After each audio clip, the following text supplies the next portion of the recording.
I'm the chair of this commission. Before we start, there are just customary housekeeping rules that I wish to note. There are no planned fire alarms, but if there is a fire alarm, please leave by the nearest fire exit and make your way to the agreed assembly point, which is at St. John's Churchyard, just off Durand Street.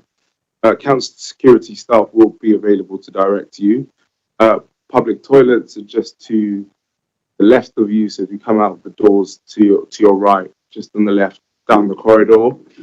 This meeting is being live streamed via Southwark Council YouTube channel, and a recording of the meeting will be available on YouTube for those who wish to watch it in their spare time, like myself.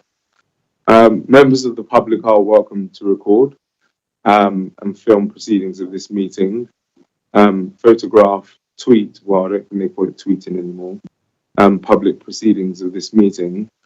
Please be considerate to others throughout this meeting and take care not to disturb proceedings. A copy of the council's protocol for reporting and filming is available on the council's website. I won't go through those other formalities. We'll just go through apologies. I've not received any apologies for absence so far, but I do know Councillor Ketia Harper isn't here yet.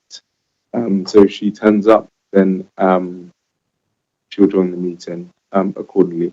We'll just go round the table to note who the voting members of this commission are. So I've mentioned myself, Councillor Jason Ottery. We'll go from left to right.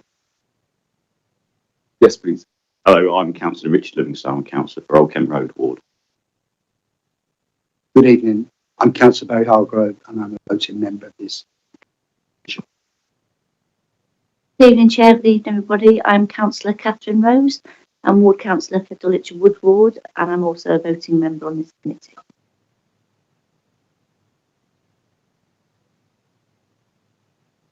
Just the voting member. Hi everyone, I'm Councillor Emily Chester. I'm a councillor for North Bermondsey Ward and I'm the vice chair of this commission. Councillor Jane Salmon, a councillor for Surrey Docks Ward and a voting member of this committee. Non-voting members, if you could please show your hand and respond verbally when I call Bassi. Introduce yourself. My name is Bassi, representing a tenant management organization. Thank you very much. Ina? Homeowners, the chair, Ina. Alfia?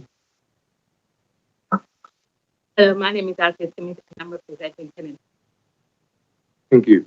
There are no urgent items of business to be added.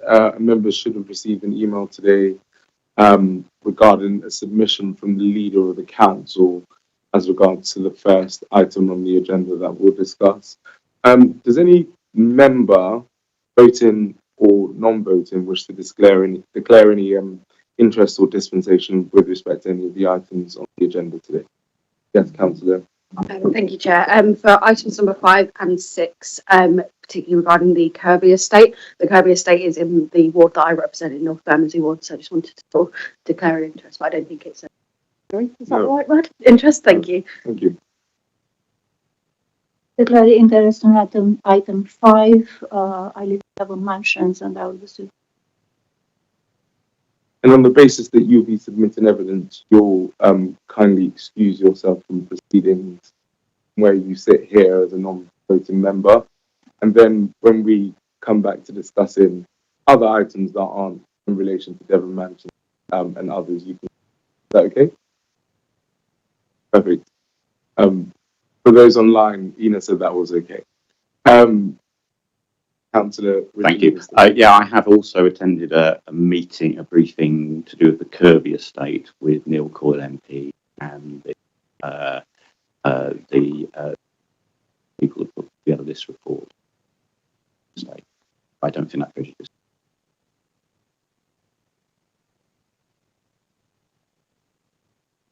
Confirm the minutes of the meeting held on the 22nd of April 2025. Now, I am conscious that a number of the members here weren't members of that commission then, but for those who were, could you? Great. Thank you. Thank you very much. So the first item on the agenda that we'll discuss is the outcome review of the Canada Water 2017, 2018, Fair Street and Devon Mansions 2018, 2019, and the Kirby Estate 2018, 2019 QHIP major works projects. So for just background information, Overview and Scrutiny as a committee looked at multiple issues relating to the estates that I've just mentioned.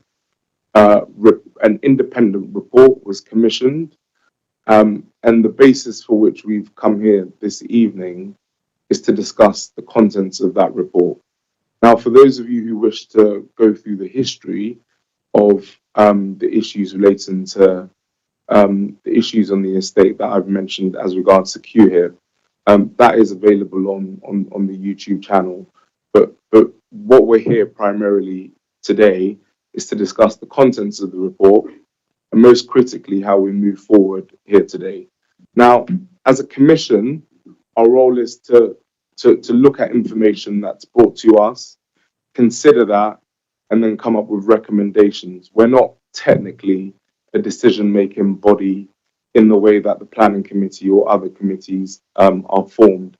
And I say that because we as councillors can't assume that the public know how meetings like this operate, because we understand how it operates. So hopefully that's clear to everyone.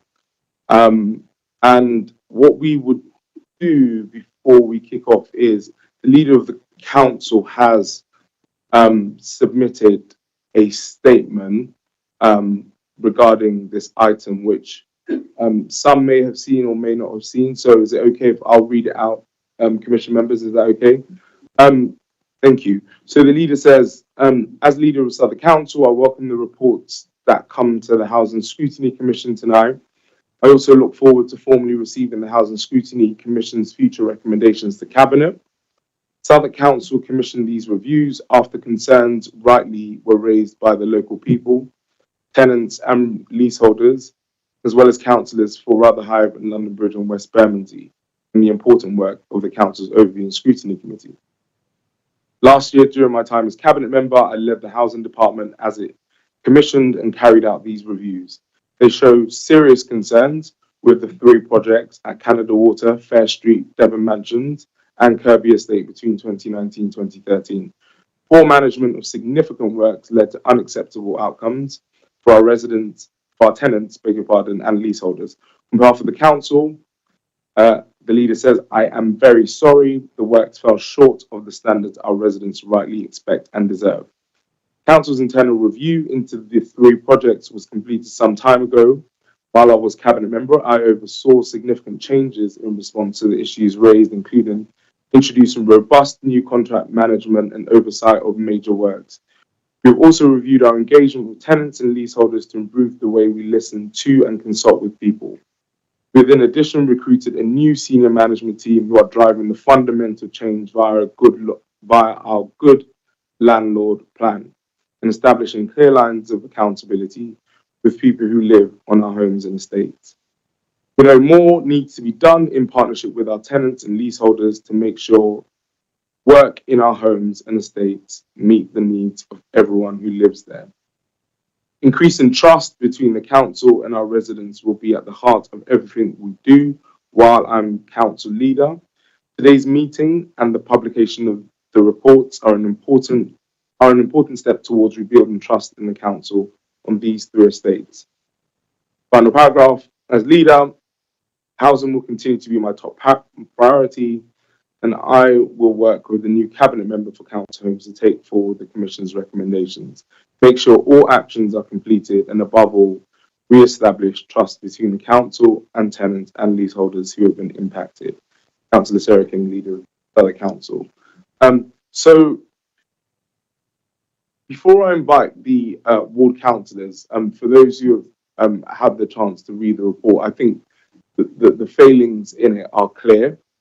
And I think the failings in it point very squarely with officers ignoring, and I don't say current officers because it was under different management of officers, the previous management of officers ignoring what residents had highlighted, and in turn, significant missteps that have contributed to significant outturn in how much we've ultimately spent as a council. So I think the report's clear for those who have read it. But what we'll now do is invite the ward councillors for the concerned estates that have been noted, then resident representatives, and then we'll turn to the officers who will come up as well. And then we'll have an opportunity to ask questions. Are commission members okay with that? Good. So please.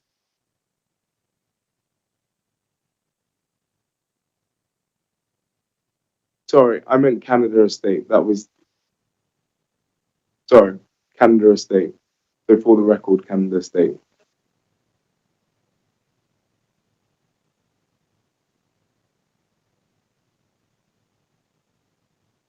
Canada Estate 2017, 2018.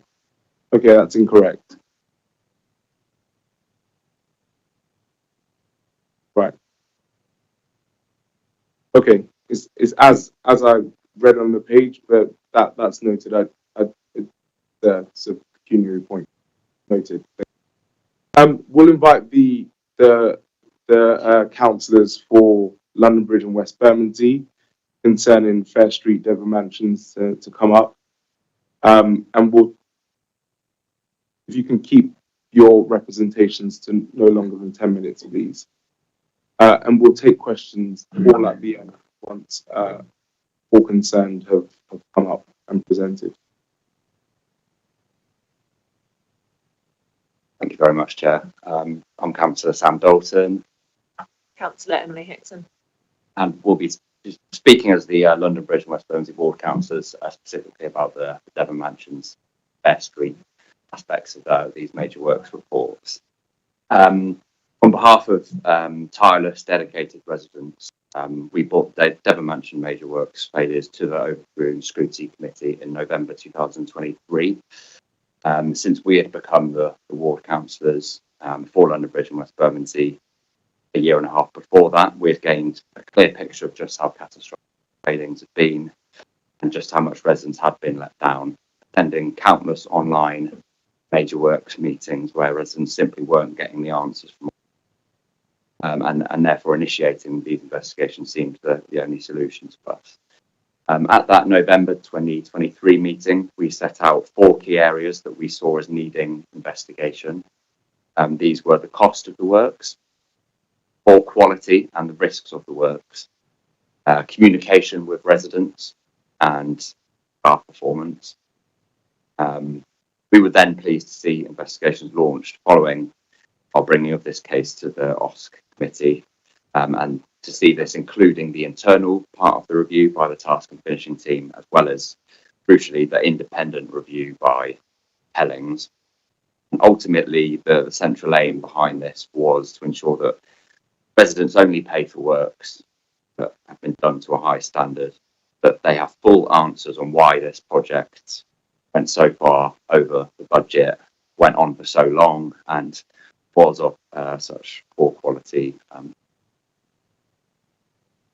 Talk a bit about our experience of the investigations to date. So in the period since November 23, there have been some positive improvements in the communications with residents and the residents' involvement in the ongoing investigations.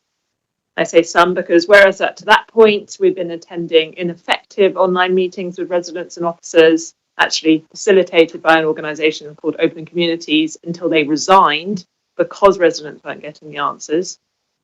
When we then started chairing in-person meetings with residents, we got better support from officers to get information to residents, led by Paul in the officer team.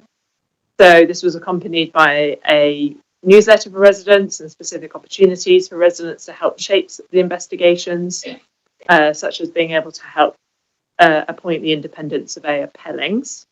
However, saying that, there's been some disappointments with the investigations. So they were very slow to get started. Obviously, we're sitting here in July 2025 after the November 23 meeting. So there were initially some delays in getting the right team together. Further delays have meant that we are now here with final reports so many months after that first meeting in 23. But some also appear to have been really unnecessary delays. So the severe delay of the publication of the Pellings report, which the council only received this month for Devon Mansions and Fair Street. So it's disappointing that despite all of the promises of residents having a good lead-in time to see and scrutinise those reports, they actually weren't given any additional time before the reports were sent to you all through the deadline for the Scrutiny Commission, even though ourselves and Councillor Sarah King promised residents that they would get to see the reports in due course. We weren't able to fulfil that promise to them.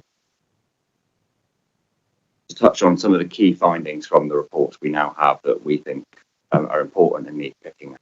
Firstly, on the cost of the works. It's good to see ultimately a breakdown of why the costs have risen by nearly £4.5 million overall, including the costs of things like scaffolding and different types of repairs that were involved. It seems very clear from the reports that the initial feasibility study done for what works were needed wasn't good enough. It didn't identify all the works that did actually need to be done, so there wasn't that clear picture from the start for local residents what would be happening and what the costs were going to end up being. So definitely better initial feasibility studies need to be done when there's major works like this. There is a clear admission in the reports that there have been mistakes to do with the use of scaffolding, which is something that residents were telling us all along, really. Scaffolding was up, but work wasn't being done on Devon Mansion for a lot of that time. I think it's vital we get full proof for the works that the contractor claims it carried out, which we don't seem to have yet at this point. That's also been a central demand for residents all along. And as we said at the beginning of this presentation, we think residents should only be charged for works ultimately that we can absolutely prove have been done to a high standard. As well as the cost of the works, there's obviously findings here about the quality of the works, and there are still defects that need to be collated and fixed as soon as possible. We need a good final inspection at the end, obviously, to ensure that all of these defects have been taken into account, and that residents have an easy way to report these outstanding defects to the council. There's inconsistent and poor quality brickwork. That's a specific example that the reports identify, as well as roof coverings and leak issues that are outstanding as well. Thirdly, this aspect of communication with residents, we think it's a really important part. I think the reports probably focus a bit more on the cost of works and the quality of the work, but we think also communication with residents needs to be something that's looked at in future major works. It is mentioned in the action plan, communication with residents, but it's not really spelt out exactly what that could mean in future. So some specific suggestions might be making sure the communication involvement of residents from the start of major works projects, and actually putting together a resident involvement plan alongside resident at the very beginning.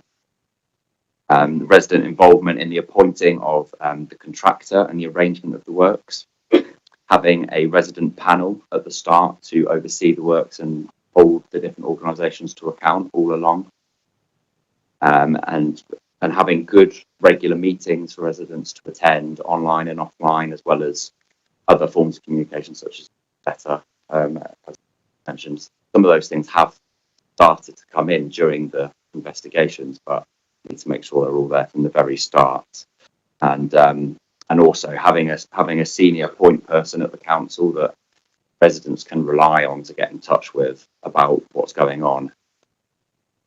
Again, we got there, I think, in the end with these major works and the investigations, but a lot of the time residents just didn't know where to go exactly for a reliable person. Finally, on staff performance, positive is that at least board has not been identified here within the officer team at that very first November 2023 meeting, it was kind of on the table as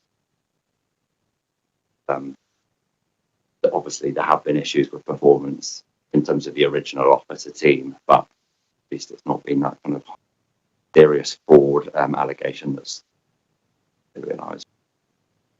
It can be brief because I'm sure we've not got much time left. I just want to really emphasise that senior point person point that residents can direct complaints to, because it's definitely our reading that residents were flagging issues from the very beginning, and these were not understood or investigated promptly at all by officers. Okay, so what's next? So our main focus as ward councillors is to continue to support Fair Street residents in the aftermath of these investigations, to ensure residents only pay for works done to a high quality. We can't emphasise that enough. Have full transparency over what went wrong, and have a clear way to get clarification and seek further answers where necessary. That's that senior point person point, and can be confident these mistakes are not made again in the future. So we commit to holding meetings with residents to hold the council to account on these reports and ensure the immediate actions are taken. So, of course, make good remaining defects and issue final accounts that truly reflect the work done. So, clearly, residents having confidence in future works rests on a wider action plan, learning from these investigations. Clear improvements need to be made at every stage of major works, before, during, and after. So, before, and we take some of these recommendations from the report, doing a high quality feasibility study that gives a clear picture of works and costs before the project starts and clearly communicates this to residents is important. Having improved processes for appointing high quality contractors with residents involved from the start is imperative. During, stay fully on top of the contractor's work. This is our ask for the council, asking for regular, clear evidence of work being done and stronger governance throughout the project. Enforcing cost control discipline and introducing milestone-based payments. Involving residents throughout the process and scrutinising and feeding into the works, involving meetings with senior members of the housing department who must attend. There should be a clear escalation route. And after, we think that sorting out defects in a timely fashion should occur, and reflecting on what went well and what didn't go well after every major work should become a new habit. Some of these actions have been completed, but a lot are yet to be done. Some have immediate target dates, while others are further into late 25 and 26. Therefore, we recommend that the council is held to account on the action plan going into 2026 and beyond through future scrutiny meetings such as this and resident meetings. Thank you. That's all clear, and thank you for your representation. I did say we'll keep questions, substantial questions, to later, but do you have any members have any points of clarification on what the councillors have said? Just points of clarification, not. On a point of clarification, I recall when Overview and Scrutiny were fully briefed about the three schemes, and we had the initial sort of assessment prior to the reports being. Residents from Devon Mansion spoke about the disconnect between the external fabric works to the exterior of the building and then the communal internal work. And there were lots of points raised around that, wanting to understand why money was being, why a contract was being procured for a set of works that were considered less important than the internal fabrication. Do you think as a result of this investigation that has been adequately addressed and resolved by that, or is it something that you feel your recommendations will be even further? Was it a communications point, or do you think that there's still something within that itself that would be worth pursuing further? I mean, some of the generic recommendations around none of this being driven by either reported trends, housing maintenance, or any sort of documented prioritisation of what needs to be done on each estate will probably account for it. But in relation to that block in particular, I do remember that as something that residents spoke about. So you might not be able to answer it now, but it might be something to make sure we don't lose as part of this process. Yes, I suppose residents will be the better on that. But there is a sort of slightly separate issue as well about internal works and mansions and what the TMO originally money that they were given basically to do some works and decorations, and that money. But it's I mean, that is a slightly major works going on, but obviously same It's residents connected who in resident experience, but not necessarily covered by in this visual works investigation. Thank you. Councillor Livingston. Yeah, I've got two questions. One which leads on directly from. Points of clarification or Yes, questions? points of clarification, I think. Okay. In that that point about the role of the TMO and whether you feel as if that has been a factor, the sort of demarcation between the TMO's role of the council in terms. Is that something we need to explore further? Given that sort of point. That's my first question. Second question. Actually, I'll let you answer that one first, and I'll come to the second one. The executor of the major works is very clearly council's responsibility, but I think from a resident experience point of view, of course, it's difficult for a resident to understand whether they report as an issue like a defect or issues with the scaffolding to the TMO at that point or the council. So I think it comes into communications, but the responsibility of managing this contract is with the council. That was clear. And the point of clarification is around, you mentioned open community. So in my experience, through some of the work they've done in my ward, it's often very good, but you're saying they kind of left slightly exasperated through not getting on. Can you just, because I wasn't aware of open community involvement in it, can you tell us roughly how long that took and what was it that sort of led to that break, and has things improved since?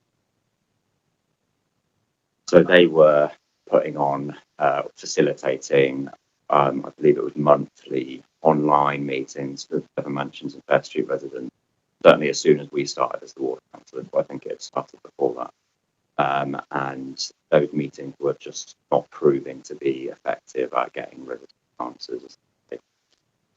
From the office team at the time, we went to a lot of those as well as ward councillors. I think therefore they left at that point.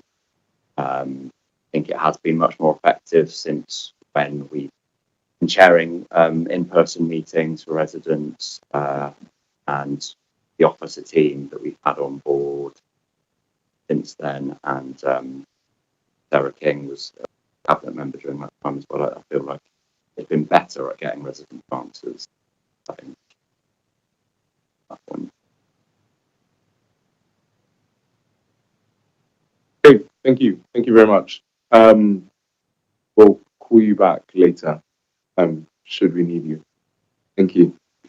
We'll invite the councillors for Rotherhithe,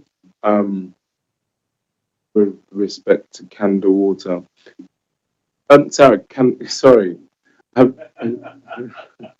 knew Canada Estate. Sorry. Canada Estate. Okay, you don't need to. Okay. Thanks.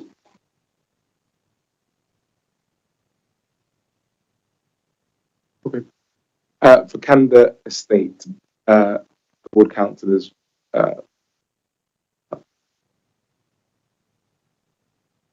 Yes, please. Councillor Catherine. Councillor Stephanie Cryan, High Ward.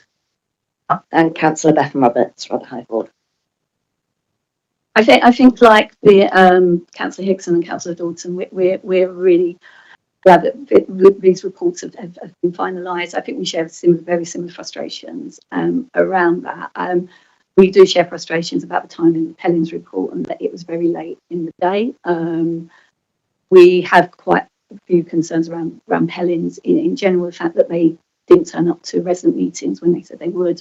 Around that, I think we'd had a very clear process agreed that officers would introduce Pellins to residents around that, and they just turned up on the estate and started knocking on doors and things like that, and people weren't sure who they were. So I think in terms of the final reports, I think the task and finish report is a very good report, and it's very thorough and that's quite a lot around that. I think the Pellins report, if you compare the two Pellins report for Canada Water, is quite a poor relation to the one on Devon Mansions. I'm sorry, Canada Estate. Sorry, my name. It's one of those Pavlov dog things. I know, and I always pull people up on it. I'm sorry.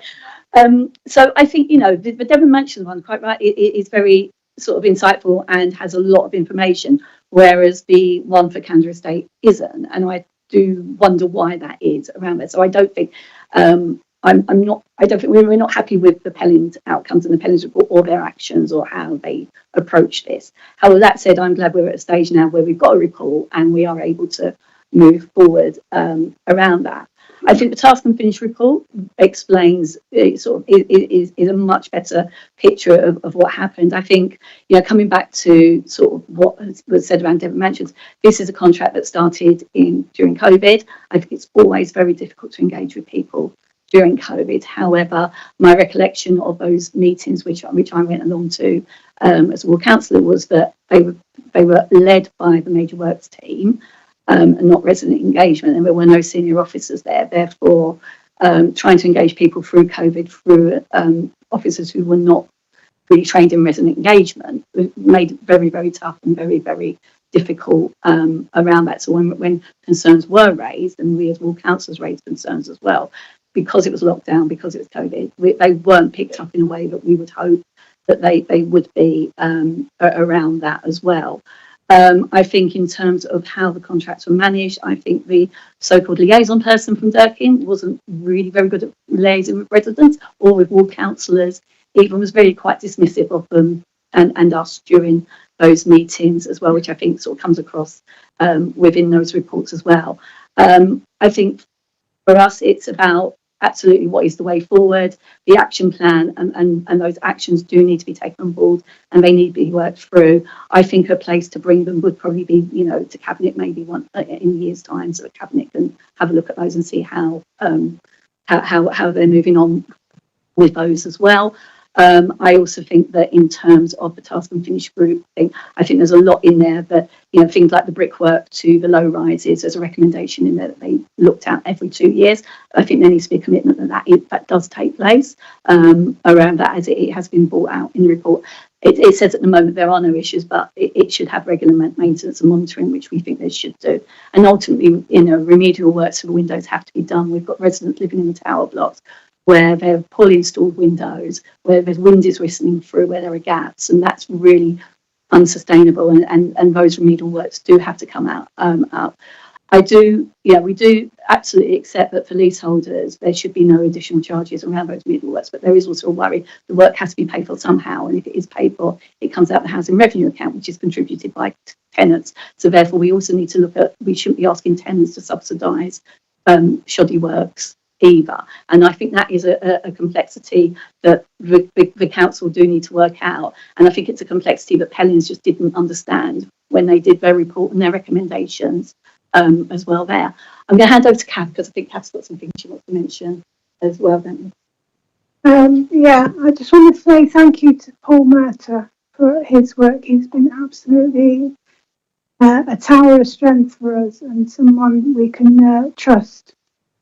One thing that has not been sorted yet, and it's going to be a bone of contention between Southwark and the residents, is the cleaning of the windows. Because they've been told they cannot go out onto the balconies, which aren't really balconies, but they were able to do that before because there was a door. Now there isn't a door, and they would have to step through a window, which we have told, or the council has told the residents they're not allowed to do anymore. But nobody has explained how to clean the windows. It says in the task and finish group report that cleaning of windows is adequate with the configuration that it is now. I don't think the residents feel that, and that is going to be difficult because they were originally sold the deal as like for like, and it's not like for like, and no account has been taken of that. So that's the main thing going forward, I think. the shoddiness of the work that was done.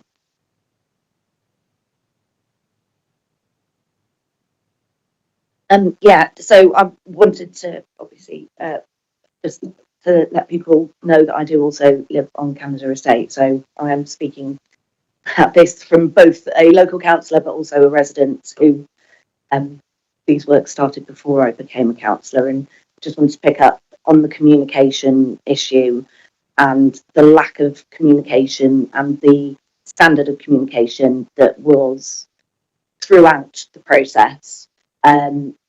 I think that we have seen improvements in the way that the council communicates. However, I think there's still more that we could be doing. There are measures in place that we need to make sure that we are holding the cabinet member to account on those things. I agree with Kath about the cleaning of the windows, but I do also think that it is imperative that people now who are living with whistling windows and doors not closing and locks breaking, that those works are done as a priority. That a contractor is brought in that is not the original contractor, because the standard of work that they have shown throughout is quite jaw-dropping in some cases, and just shoddy in others. But I think that we need to make sure that the work is done now. We have come to this. We've come to this point in the process with the reports being now ready. So I think that we need to get to a point where we can actually get things resolved for residents. I'll just come back on one thing about windows as well. I think, which is quite clear in Task and Future, actually for Kirby Estate, is the fencer certification, marking your own homework type thing. And I think actually we should be, the council needs to look at what they can do over and above fencer in that as well, because obviously in this case we've got 3 cases here where fencer hasn't really been fit for purpose. Thank you. Clarification. Yes, Councillor Tester, go for it, then I'll ask. Thank you, Chair. I think you've kind of all sort of vaguely kind of referenced this sort of point around kind of communication between residents and officers, and I think particularly on the Canada Estate, obviously the various reports we've got kind of really do point to a bit of a breakdown in kind of communication on that sort of front. And obviously as ward councillors, you're often, sort of the middleman sometimes between residents and council officers. And the recommendation 21 has sort of specifically recommended a kind of deep dive audit into that, but the management response really is only just to review the kind of TRA code of conduct. Do you think that is not, do you think that's sort of within the spirit of what the actual recommendation is looking for? And do you think that actually the council should be reviewing how it kind of communicates entirely with TRAs and that sort of manages those relationships? Do you think that this is sort of almost avoiding responsibility, really? I think part of what the report said as well was around the contractors' liaison with the with residents. And I think if you're just looking at the strengthening the TRA code of conduct, you're not then looking at when contractors come onto estates, how they engage with residents as well. And to be honest, the day-to-day engagement is through the contractors, isn't it? So I do think there should be a bit, and I think the spirit of what I read into that report is that it should be a more holistic look at it. So all parties that are involved are involved in that, not just putting the onus on the TRAs who are the residents. It's the residents and the TRAs who are being consulted on this, and actually you can't then just ignore the contractors. The contractors said, okay, you don't need to do that, because actually I think if the contractors had done what they should be doing, then a lot of that sort of communication would have been got right at that point. Just a point of clarification, you 2 things. It was mentioned, I can't remember by who, that there was an interest in seeing the recommendations taken forward by the cabinet over the next 12 months. I suspect you mean much earlier than over the next 12 months. No, I didn't mean one to this, but I meant the ongoing action plan. So the later recommendations, I think, would be worth those once the action plan moves on. come back. But just to That- clarify, your but- feeling is that these recommendations need to be taken Oh, forward God, as yeah, soon as possible. absolutely. by Yes, council. yes. I meant the ongoing monitoring. Yeah. Okay, yeah, that's clear. yeah. There was a question in regards to the Pellings report and how good they were or not. Is what you're saying that the recommendations, therefore, of the Pellings report with regards to Canada Estate ought not to be taken in its entirety, or just for clarification? Or does it mean something? No, I don't. I think there are some good recommendations. I just feel disappointed by Pellings. I know that Pellings were the only company who bid for it. Therefore, that's why the council went with Pellings. There were no other bidders when they went out to tender. But I just think the way Pellings approached the Canada's could have been a lot better. That doesn't negate what they've done there. But I think there was no communication with the TRA or the residents beforehand. There was no negotiation. No, they didn't even reach out to us or councillors to ask us what we felt about it or what our findings or what people were telling us around it as well. And they just turned up on the estate without an introduction. And residents were promised that they would be formally introduced, and they just didn't. They just started walking around the estate and knocking on doors. It doesn't really say what's in the report. We should be ignoring. I just think it could have been a much better report, actually. That's clear. Yeah. Thank you. Add one thing. I think if the work had been done to a high standard, then the council wouldn't be just trying to cover up for the shoddy workmanship. They'd be able to speak more freely with the tenants and residents that the work that they were doing was good, and everybody should be happy. But because of the work was so poor, then the council was always on the back foot, trying to cover up for mistakes. Well, clear. Well, thank you, councillors. We'll call you back if we need you. The Kirby Estate councillors, I should make it clear that for the councillors who have come up, they made a request to speak, so no formal invitations have gone out as such. So, in case concerned councillors for Kirby Estate are wondering why, the floor is, of course, yours if you wish to speak, but I think particular interest was given by the councillors for the concerned estate. So, if Kirby Estate councillors do want to say something with regards to the report that has been published, you're more than welcome to. As I say, obviously, as the one and only Kirby Estate councillor in the room, it's not necessarily a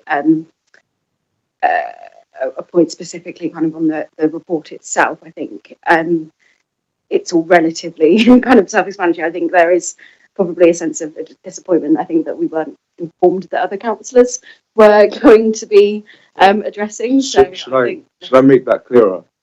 The councillors who spoke knew of the report that had come out. They made a request to speak. You can speak should you wish to. If you had made the request, it would have been dutifully granted. But unfortunately, there was no request. Is that clear? Thank you. On that basis, we'll invite Barry Duckett to speak first, followed by Michael Robinson, or unless you want to both speak together, and then followed by Ina.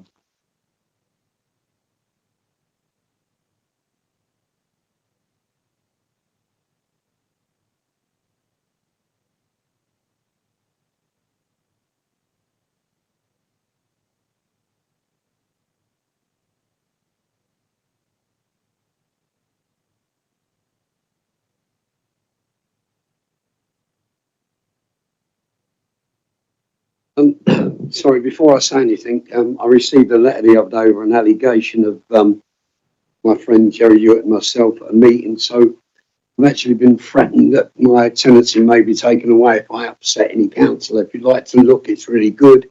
It also tells me that if I say anything out of any context, you may be taking away any facilities that you have, meaning toilets, football pitches, anything I want to go in. So before I say anything, We trust you'll stick Thank to you what's very much. in relation to what we're discussing here Well, the today. allegations haven't been found yet, but myself and Jerry. No worries. Over Right, to you, thank Barry. Right. First of all, this report by Pellins isn't worth the paper it's written on. Not one piece, nothing in there really tells the truth. Sorry, I know we all know, but could you just say which estate you're? Sorry, I'm speaking from the on Canada. and where you're estate. from. Thank From the you. Canada Thank estate. you. Well, the thing is, when this first started, I've got all the proof which you'd like to see. I sent letters to the cabinet. I sent letters everywhere. In fact, one letter to the cabinet said, I know you're not going to listen to me, but I'm telling you what's going wrong with this lot. And nobody took any notice of us whatsoever and carried on. The consultation was null and void, absolutely null and void, really. You know, everything we said was cut off at Zoom.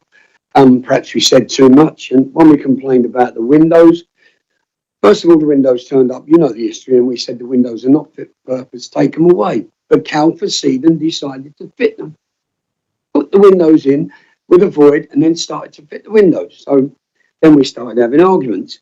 And then came up the point, you know, about the fire brigade saying that there was that they've written a report saying the windows are dangerous when fire brigades don't write reports. And then, of course, came the thing that the balconies don't belong to us. But I've got some lovely, interesting papers here because I do know the whole write-up of the estate. If you'd like to look at any of these, you'll possibly see that Barry, sorry, if I may, your submission is entirely in regards to the report that has. yes. So yes, you're yes. focusing on that Yes, rather than the history. No, I'm focusing on what's going on. We are told that these windows. If I may, Yes. It's entirely in regards to the report. Yes. So- The report talks about the windows. So, if So I would like to give a reply on the report. okay, thank you. That's Thank good. you. Thank you. The report says that the windows basically were safe when they were put in. Yeah, correct, right? Well, if you go back in the archives of when the buildings were built, because we were told that the balconies don't belong to us, you will clearly see, if you'd like to read it, the book was written by a fellow called Sam. Anyway, the book there clearly says that these balconies, right, these balconies were originally designed by the architect Colin Lucas as a narrow cleaning balconies intended to provide access to clean the exterior windows and surfaces and the interior and exterior of the balcony glazing. And you will see that in this original report. Now, if your windows are so good and they're so safe, why are you telling us we can't go out on the balconies, which clearly belong to us? What is wrong with this report? When I spoke to Pellins, they came in to see me first day, and they came with Paul Mercer, and he left them with me. First thing they said was, what do you want us to do? I was dumbfounded. I said, what do I want you to do? You're here to write a report, an in-depth report, and this report is not in-depth. Have a look at how many flats it actually went to. Have a look at how many flats it actually examined. Have a look at everything we asked them to examine. No, I'm afraid it wasn't done correctly. So how can you possibly get a letter out saying that the windows are dangerous? And yet we're told the windows don't belong to us, but the archives tell us the windows do belong to us. So, you know, you're bouncing about with this report. This report is not worth the money you paid. And you can blame solely, I'll tell you to blame for all this. You can blame the officers. You can blame the cabinet for not listening to us. You can blame Cal for Seedon, and you can blame Durkins, because that's where it all lies. You can blame the leader of the council, because I sent the emails, I've got the proof, saying this work is not up to contract standard. No talking to us, no listening to us. Not even Pellins coming to the meetings in the TRA or when they was asked to come. They refused to come. Is that the way you expect us to work with you? And yet everything is supposed to be tenant-led, according to the government inspectors, but it isn't tenant-led. No one took any notice.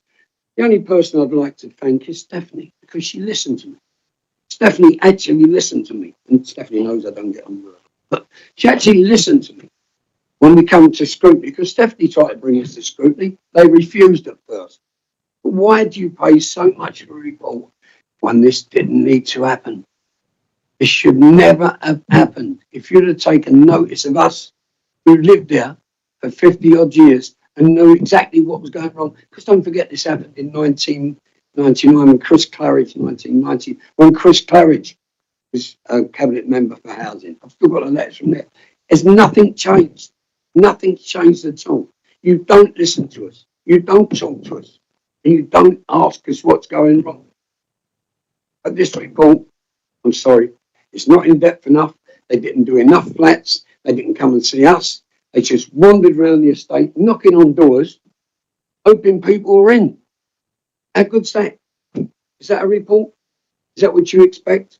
And I'll tell you something, I'm sorry to say, I'll probably lose my tenancy, but this is the worst cabinet that there ever was who sat down because I told them what was going wrong. We all did. And none of us here, my colleagues will tell you, will listen to. So why write a report that's rubbish? Why? Why put a report out that doesn't solve anything? And who's going to pay for it? Who's going to pay? We are not residents, we're tenants. And in this here, it doesn't say residents, it says tenants, tenants, tenants. I own a rent book, I'm a resident. I'm a tenant, sorry, I'm not a resident. But why is it always... And Helens would go to the residents' meeting, but won't come to the tenants' meeting. Why? Are we different? We all fight for the same thing. The work to be done correctly and the costing to be done. How can you have a clerk of the work signing off work that clearly wasn't done? As Stephanie said, how can you have a liaison officer that doesn't do anything and just loses all the paperwork? But nobody listened to us. Thank you, Barry. I think that was very clear. In terms of points of clarification, the members around the table have the clarification that they wish to raise with Barry. Yes, Councillor Barry Harvard. So, thank you for your presentation, Barry. The thing that I wasn't sure on what you were saying was that you said that the report says that the windows are dangerous. Actually, Yeah, but it's the new letters. The report, what happened was the fire brigade sent, I got an email from your people, from the officers in Major Works, Barry. saying that the windows were dangerous. That's why they had to be changed. But you know as well as I do, if you know FRAs, fire brigades do not write reports. They never write reports. They only write recommendations, and that was the excuse that they used to change the window configuration so we couldn't go out. it also says in here very clearly that the balconies are dangerous. And we should... It clearly says in here, Yeah. if you look at the original plans, the balconies are not dangerous. They belong to us. They're an integral part of our flat. We pay for it. If the balconies are that dangerous, pay us back all the money we paid for that space and all the years that we paid to maintain the balconies. Because the balconies are an integral, you can read this, are an integral part of the building. And this is from the man who built the building. And when I argued, Stephanie members, I had a chat with Stephanie about it. One, Stephanie said, I don't think she mentioned the balconies weren't us, and I could prove they were ours because I'd done a lot of investigation and found the book about the actual building of the Kirby Estate, and it clearly says that the balconies were put there so we could go out there, clean our windows, and also clean the gutters and everything else. And we used to be able to hang our washing lines there. And they took them away years ago when they done the change of the grey bricks to the red bricks. So, you know, I mean, I know the history of the blocks. In fact, I've still got the plans of the blocks. But there's the actual, gives you the evidence. Thank you. Yeah. Thank you, Barry. That was very helpful. And given your sort of point around the balconies, and to my knowledge that there are other versions of these blocks. There's some in Southwark, down in Brandon Estate, I think it's Winton and Comber, and there's some in Lambeth as well. Do you know if the sort of safety issues with the balconies also apply to those, given that you know quite a lot about the kind of history of that building? Well, I did, when we first had problems with these blocks, they did come to see me, the people who own them all along the river there. There's one along near Battersea, and their window configurations were different to ours. They explained to us, they said, look, we can still get out on our balconies.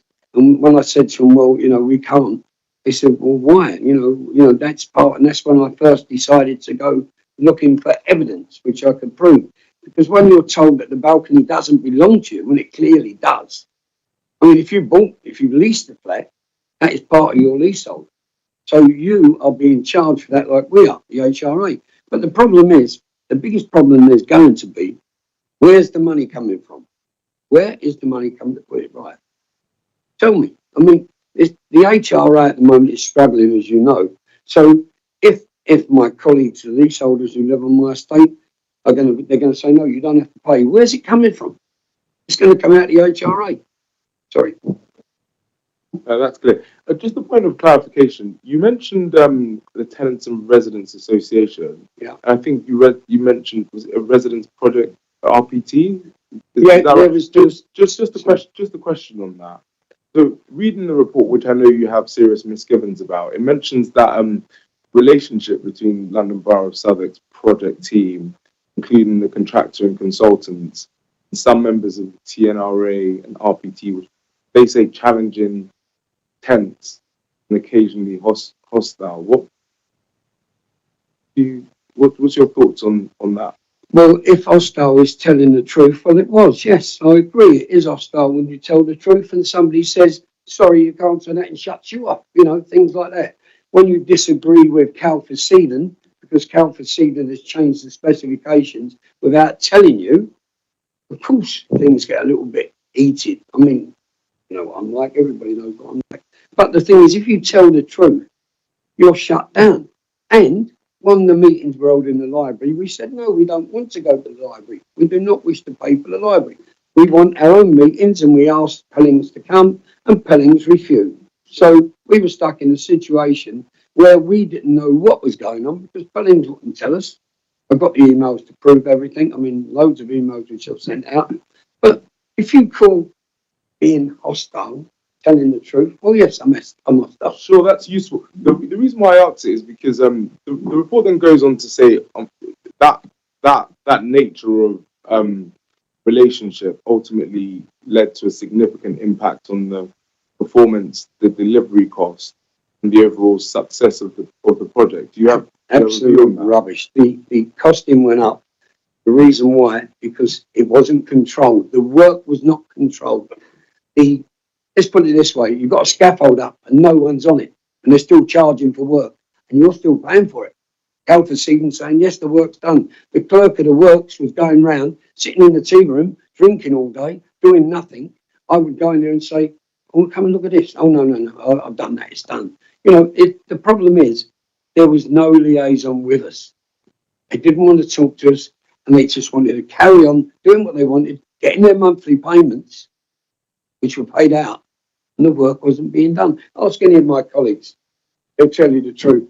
No work was being done whatsoever. And when the scaffold company comes to me and says, Barry, can you get the scaffold back? How can I get your scaffold back?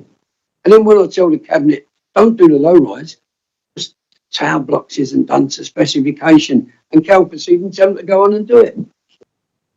That's useful. Final question from Richard Livingston, then we'll move on to the next person. Thank you, Barry. Yeah, two quick questions. First of all, you just talked about that there appears to be sort of a high level of dispute between tenants' representatives and the various contractors involved. Do you think there needs to be a better escalation process for raising these so that because it does feel a little bit from what we've got in the report that there seem to be people getting very defensive because they felt under heavy scrutiny, shall we say. Do you think it would be helpful to have a process that sort of was able to look at this with fresh eyes away from those people that were close to the ground and perhaps felt defensive about their decisions? Would that be a helpful step? Richard, you know as well as I do, I've known you for years, you bring in these consultants to consult with us, you pay lots of money, it still doesn't go anywhere.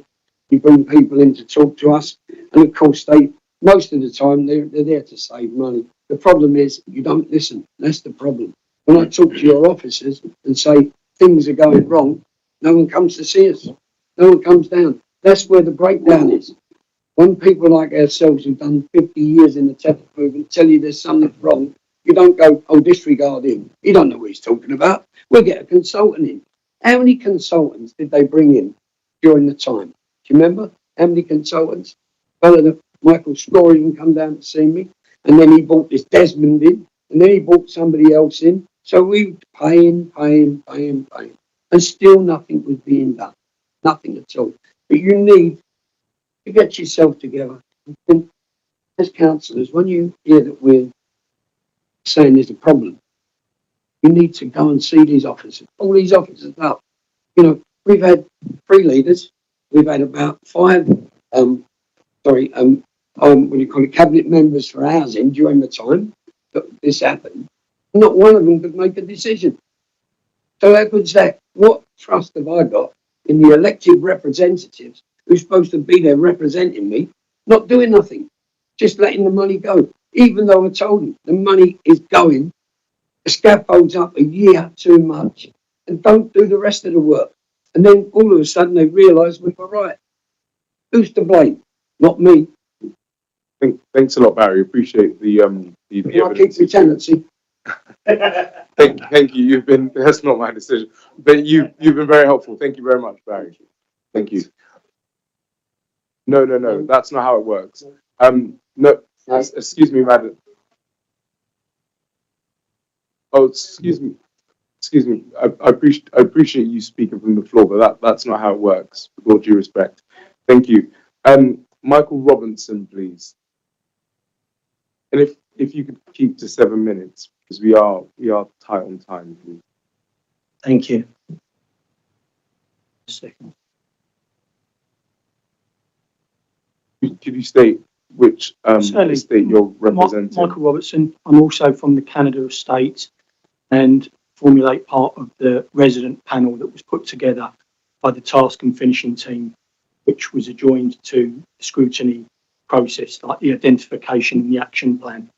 Put together a resident group. So you'd have the TRA, and you'd also have co-opted residents who would give their time up during the review process. Okay. Today's review, Southwark Council's published report, finally finds public daylight, July 2025. The commissioned report before us comes on the back of an action plan devised by Southwark Council Scrutiny into the landlord Southwark Council's delivery of the major works to the estate dwellings in their portfolio of housing stock. The Scrutiny action plan to progress an internal investigation was articulated way back in November 2023, 2 years ago.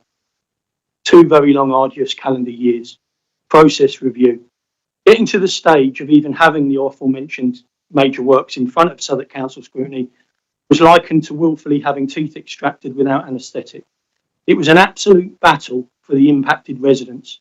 Only media intervention brought about councillors to act and eventually get a scrutiny call in turn press ganging our landlord Southwark Council to even listen to the magnitude of resident concern. Notable attempts via correct due process to have these major works even get to this scrutiny stage were ignored, delayed, stemmed, and in evidence cases, even suffocated by elected officials. This in itself is an avenue we will need the council to further investigate. The mechanism presently in place by Southwark Council for scrutiny is not sound. Internal processes in place within the landlord Southwark Council. The report itself rightfully highlights a damning catalogue of repeated failure in the landlord's management and in its delivery of the major works and its repairs for the proposed upgrade to residential dwellings. The report identifies failings inside the resident services own. The report identifies failings inside the resident services own published engagement policy and a frightening list of pandemic deviation protocol from the housing delivery team overseeing the programme of major works. Most alarmingly, horrific failings by elected officials at cabinet level to monitor, intervene and action remedy when it was glaringly apparent that we had a titanic situation on our hands. Details on alarm bell comms exchanged during this period remain opaque. These avenues seemingly were closed down with the shock departure of the Director of Housing and the departure of the Council's Head of Building Safety. The report damningly highlights repeated breaches in the Landlord and Tenants Act of 1985 and 1995. This coming in a period of time when the landlord Southwark Council comes inside the top 3 of failings on a national ombudsman league table encompassing a number of regulators. Collating resident concern. To progress the report's eventual findings and formulate both repair solution and to address the concerns that fell out of the first two scrutiny hearings, new identified engagement processes with residents commenced by a dedicated Southwark Council Task and Finishing Team programme. This encompassed placement of a new resident service officer and a series of council-navigated resident meetings. Subsequently, this process amplified a consistent, repetitious pattern by residents in articulating their frustration on communication, notably failings. A consistent articulation from residents that throughout the conceptualisation and delivery of these major works, residents felt that they were not being listened to, or they were being ignored, misrepresented, misinterpreted, and in some evidence cases, even gagged by the landlord Southwark Council. The constant form of these sessions was the council's present engagement delivery processes are not fit for purpose. What has become evident throughout these energies to investigate the failings of these major works in this report and to broker a solution is that not solely highly questionable due process that's hindering the managed services. A prolonged and designed campaign of obstruction of statutory disclosure by the accepted culture within the council can now be evidenced and proved. A culture that saw the leader of the council not even attend any of the scrutiny sessions. Sessions in which residents impacted the major works were driven to physical tears of total despair. Culture within the council and a need for a total clean skin reform. Since the landlord scrutiny first opened their doors to hear these evidences of these major works failings, there has been much movement inside the council. 4 senior officers encompassed in major works and resident engagement have now left their posts and left their council organisation together. Bear with me. Okay. A 5th officer, directorate level head of housing, left well in advance of having to give evidence to the members or face residents who have been blighted by the haphazard disregard the council has for them. Much to the shock of the investigating parties, which encompasses officers and co-opted residents, several of which are present here in this room today, mechanisms inside Southwark Council remain in a situation of obstruction of statutory disclosure. That's a key word that we need to revisit. A culture exists in which to stem evidence exchanges between some senior officers and cabinet members. Our council has twice denied said comms from being accessible publicly, and the scaffold on this needs to come down. Let me just conclude. This is not the way a local authority needs to operate, and this was identified way back in Southwark Council scrutiny in 2012, but never adopted by the council. In June, 2 months ago, the local media group Southwark News approached the council leadership team with a bullet-pointed list of facts affiliated to these major works and matters of housing repair escalation on hard facts inside the council, including fire safety, historical financial path routes, housing revenue account budget streams, project management, and cabinet knowledge of some highly irregular operating practices inside the council. The leader did not respond to the media on these matters, and as a matter of fact, stood down from his post within 48 hours. In the weeks that followed the bitter leading administration party political civil war, which ensured to ring-fence continuity in the leadership of our council, this has been well publicised and amplifies rightly that as a sum of all parts, mechanisms inside our council are possibly in disrepute. Culture change. Last year, the leader of the council was promoted to the cabinet member for housing, the 5th in as many years. It seems the role carries absolutely no accountability whatsoever, especially when buffeted by a cabinet for democracy and finance. During a public meeting in June 2024, the cabinet for housing, now leader of our council, articulated a public assurance publicly that obstruction of statutory disclosure had been an issue, and every effort and energy would now be undertaken under her watch to furnish and facilitate full information which would be in full compliance to the Government Concurrency Code of 2015. Subsequent freedom of information requests were inaccurate, late, missing, or missing their data in their entirety. But work was to follow. An evidence design campaign was then deployed by the council in which to hinder some of the co-opted residents in their engagement. Short of a leather-mouthed gag and leg irons, zero pragmatic cooperation was coming. Conclusion. So the report before us today cannot simply have a line drawn under it and be filed in the oh well lessons learned cabinet. On April the 11th of this year, I'm drawing to a conclusion. I've had the 5 minutes, colleagues had 15, but we'll get through it. A formal request was placed with the Chief Executive of the Council and applicable directorates to incorporate now the requirement for third-party intervention of both the London Fire Brigade and the Metropolitan Police. As such is the concern in the non-pragmatic landlord response on FRA, Feds, fire stopping and fire prevention, all key areas identified to this council in the Grenfell Phase 2 report.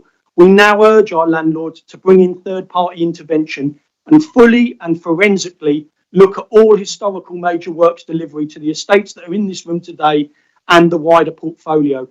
We need confirmation on aspects of work that they are actually accurate, have been done and are safe, and these need to be examined to ensure that the housing revenue account or leaseholders are not being deployed by our landlord to finance their own officers, their elected members and their contractors' errors. Full implementation of recommendations should be aligned and flexed back onto the contractors via insurance-backed warranty. Fundamental change is required in the landlord Southwark Council's management culture to present accountability.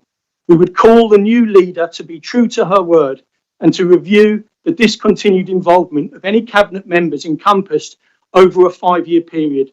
We would ask the present cabinet for Member of Democracy and Finance to stand down with immediate effect and willfully permit our landlord a clean skin approach in which to action the recommendations that this report has in front of you.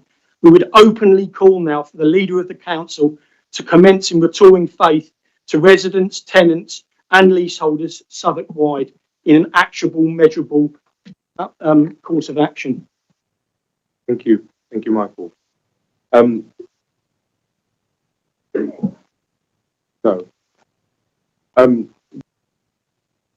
Do any members have any points of? Thank you, Chair. Presentation, Michael. You spoke quite a lot about obstruction of statutory disclosure. Yes. Do you have examples?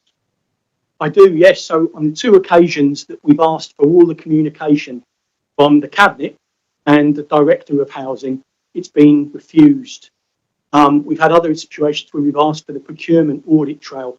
So the communications between effectively the Cabinet and extension on scope of works, because obviously these extensions on scopes of works and the mandate for the works has deviated due process. They haven't used gateway reports. So in the entirety of effectively the 5 years of the Canada estate, obviously Kirby and Devon mansions, maybe even sometime longer, there seems to be an unwillingness from our council to pragmatically give us everything. I know 5 officers have left the local authority, one only 4 weeks ago, and we've been in dialogue, obviously, with the chief executive of the council and the relevant directorates. They can't obviously talk about disciplinary issues. That's why we're wishing now that obviously the Fire Brigade and the Metropolitan Police come involved. So, because we talked about, or we heard from other people about from members about the fact that there is no element of fraud. That isn't the case. But obviously we can't talk about individual officers. But the process has massive failings because there wouldn't be a necessity not to be transparent unless something wider is afoot regarding the path streams of the housing revenue account and leaseholder streams. Can I follow up that? Very, very quickly. Yeah, so you asked for that information and then you've got a response back from officers. On the 2 occasions, they've said, no, we're not giving it to you. We don't think it's necessary. And on one of the occasions, laughably, they said, obviously, the Director of Housing is no longer with the council. We can't get access to that data. Now, no local authority in the country operates like that because obviously IT can go in there and they can get those comms. So whatever those communications were, he was afforded the luxury of obviously gardening leave for 3 months and then he left. And then 4 of his colleagues left afterwards, obviously under a cloud, but via disciplinary proceedings. We wouldn't be privy to that, obviously. And you have that on an email trail? I have it on an email trail and I have it in the conversations that have taken place as well with officers. Thank Thank you very much. Thank you. Appreciate it. We'll have Ina from Devon Mansions, Fair Street, Devon Mansions. Always a pleasure to sit at this desk.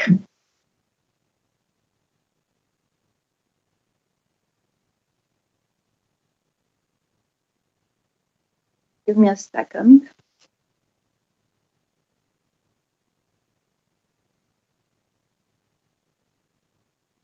Right.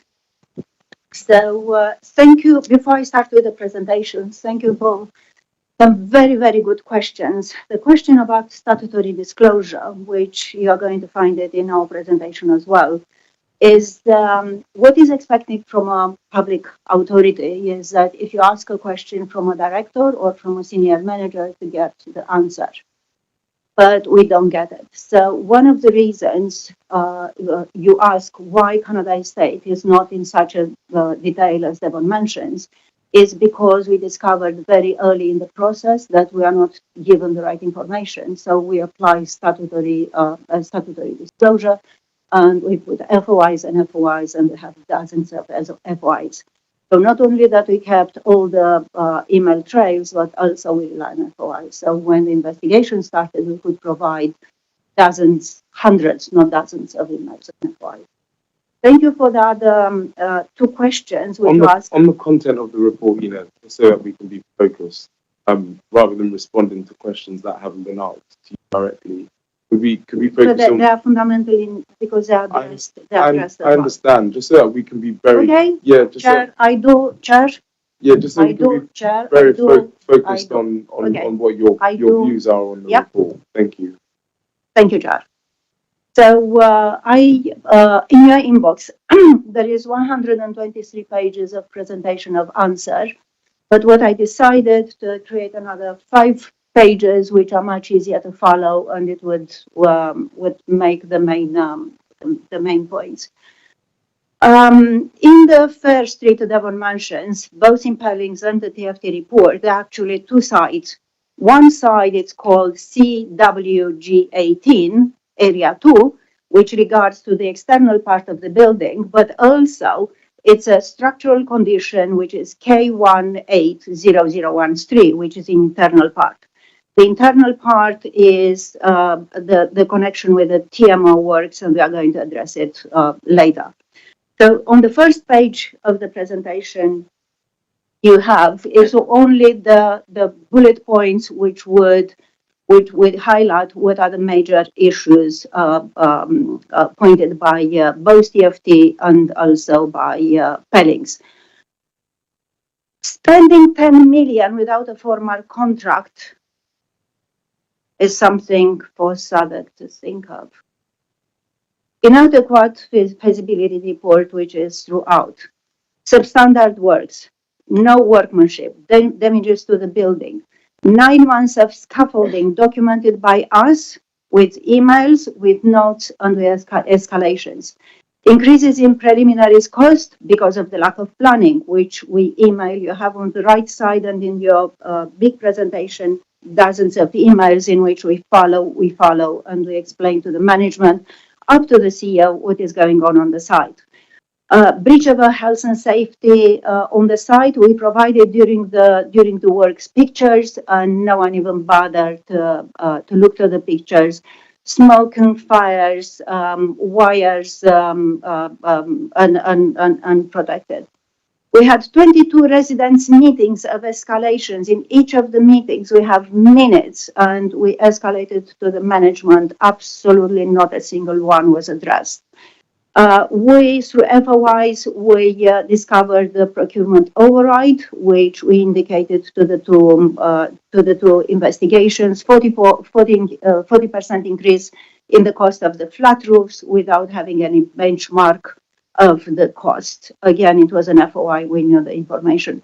Breach of governance, which we escalated as well, Gateways 3, 100K approval. And the point was that the payments were done automatically without any consideration, any check if actually the works were delivered on the ground. And this is what we said 22 times every single month, stop the payments because the works are not done, because hardly anyone is on the scaffolding. Compromised accountability because there is no oversight from SADC, contractual governance lapses, and the most important, absolutely the most important, there is no paperwork for the payments because we ask for the work logs and we ask also for the present sheets. Page number 2, ladies and gentlemen, so councillors. Those two reports are no surprise for us at all. On the contrary, we designed the framework of the investigation. It is written by us. Page number 2. A catastrophic missed opportunity was on the 27th of November 2022. On 30th December 2021, we asked the senior managers that we told them that we are going to apply putting residents first policy. It's a very well-designed policy, and probably, again, the reason our report is so well-designed is because we follow the policy like every single point. In the policy is written that if any point there is any sort of disagreement or misunderstanding between the third parties, which are the contractors, SADC, and the residents, then we have to call an independent surveyor, which is exactly what we did. So we asked for the permission in December 21. We got the permission on February 22. We said that we are going to request the work logs, and we are going to have an independent surveyor. But the policy is saying that SADC is going to pay for the surveyor and is going to be dispersed during the project costing. We had a surveyor 2 days, 22 and 24. The reason it went twice is because we had the absolutely shock that only 11% of the charge works, they are actually present on the site. And we believe that the first set of quadrants, because the building are split in quadrants, and you have some codes and you go and you check if they exist. So we assume first that is only a mistake and we just hit some wrong quadrants. But then we get the survey for the second time on the 24th, again, only 11% of the claimed paid works they're actually existing. We escalated immediately to all the layers of management, up to the strategic director of housing and all the rest of the directors. We asked them to come with us on the site to see actually what is going on. They knew already, all the management knew that the work logs are not present. So not only that now we are reporting that the works do not exist, but they knew for 3 weeks earlier that the work logs are not existing. Only about 5-6 days on each of the buildings. The scaffolding was taken down on the 30th of November, with the management refusing to come with us on the scaffold and refusing to start the investigation and refusing to ask couple Sidon why only 11%.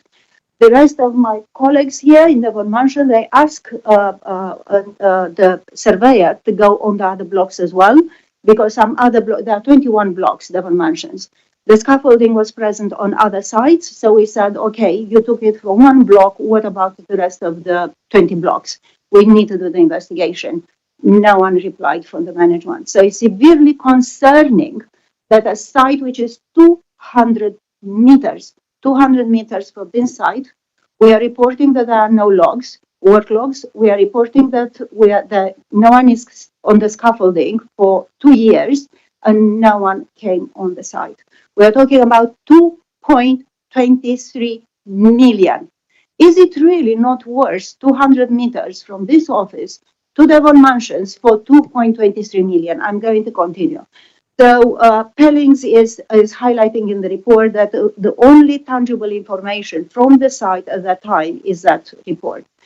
They have, and also they, both DFT and Pellings highlight that there is a compromise handover process and substantial negative legacy for both SADC and the residents. I'm not going to go through the next page because you could read it yourself, the number of failures from every single layers of the management up to the CEO. So I'm going to let you read in your own time. You have it on the page 3 because the page 4 is extremely important. So what you see in the page 4 is actually the fact that there are those 2 reports, is the external part of the building and the internal part of the building. On the internal part of the building, thank you so much for your question, is about the TMO. So Southwark gave to the TMO 2.1 million for 20 years to do the internal decorations. They are not done. The money was used, unauthorized. And the BDO report, we started an investigation through the finance committee. We called in the national audit because absolutely no one in Southwark would listen to us. So in desperation, we had to call the national audit to start an investigation. They did. They produced the Grant Thornton report, the BDO report, the RSM finance report, in which they documented what we said anyway. So all the story of the Devon Mansion is that we escalated to Southwark and nothing was done. Now the TMO was closed with bad debt and the loss for the HRA account of 1.3 million. So the question is, we're talking about the HRA. Where are the controls, the financial controls, if we are losing, we already lost 1.3 million in full knowledge. Now we see on the external side is about 10 million. The most of the payments were done automatically without any proof of the work. And the most questionables are the brickworks, where we know that the workloads, they do not exist. We know the scaffolding was about 9 months without absolutely no one on the scaffold. And the worst of the worst about the roof, which collapsed. And this is because OCO, when they did the repiping, it was a complication between the repiping, the angle of the roof, and even more poor workmanship. But it is really heartbreaking is by the time we called all layers of management, again, we did the escalation to every layer. We give the opportunity to every layer to reply. So when we escalated about the roof, that is an extremely dangerous situation. One part of the roof almost collapsed, and the other side, several flats, they have been affected. What was the management solution? Send couple season again to repair what actually the damage they done without an investigation, even given the fact that we explained that it's a damage to the building, and they said couple season. Okay, I finished, yeah? No. Just to focus on the report and what you think. But it is in the report. Everything is in the report. Yeah, because yes, I'm just highlighting. Everything is absolutely everything. I'm talking from the report. It's documented in the report. Absolutely, but just in terms of what we now do based on the report, if you can come to that, because I know that's in your presentation. You want me to finish in 3 minutes? Please. Yes. Okay, I understand that.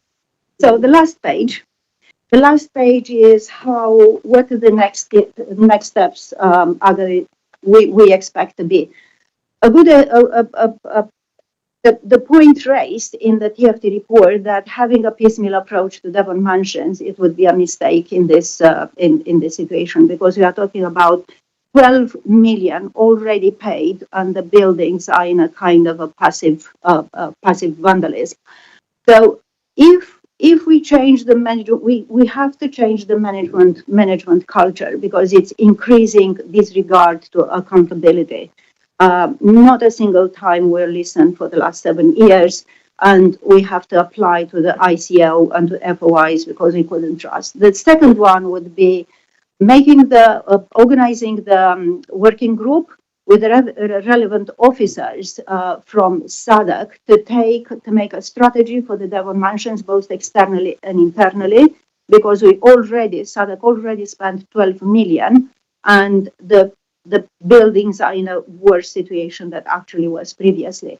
The most important is to continue with quarterly residents panel meetings, because it's also in line with the putting residents first policy. But also, we have to make sure that there is transparent financial reconciliation, which we requested for the last 7 years. We have to ensure that the remedial works is going to go back on the contractors. We have to scrutinize, do the works exist? Or could the contractors produce the works for the money already paid? And it has to be, every power SADC would have to call back the money where it's proven that the works have not been executed, especially on the 2.37 million. We have a lot of information that don't exist.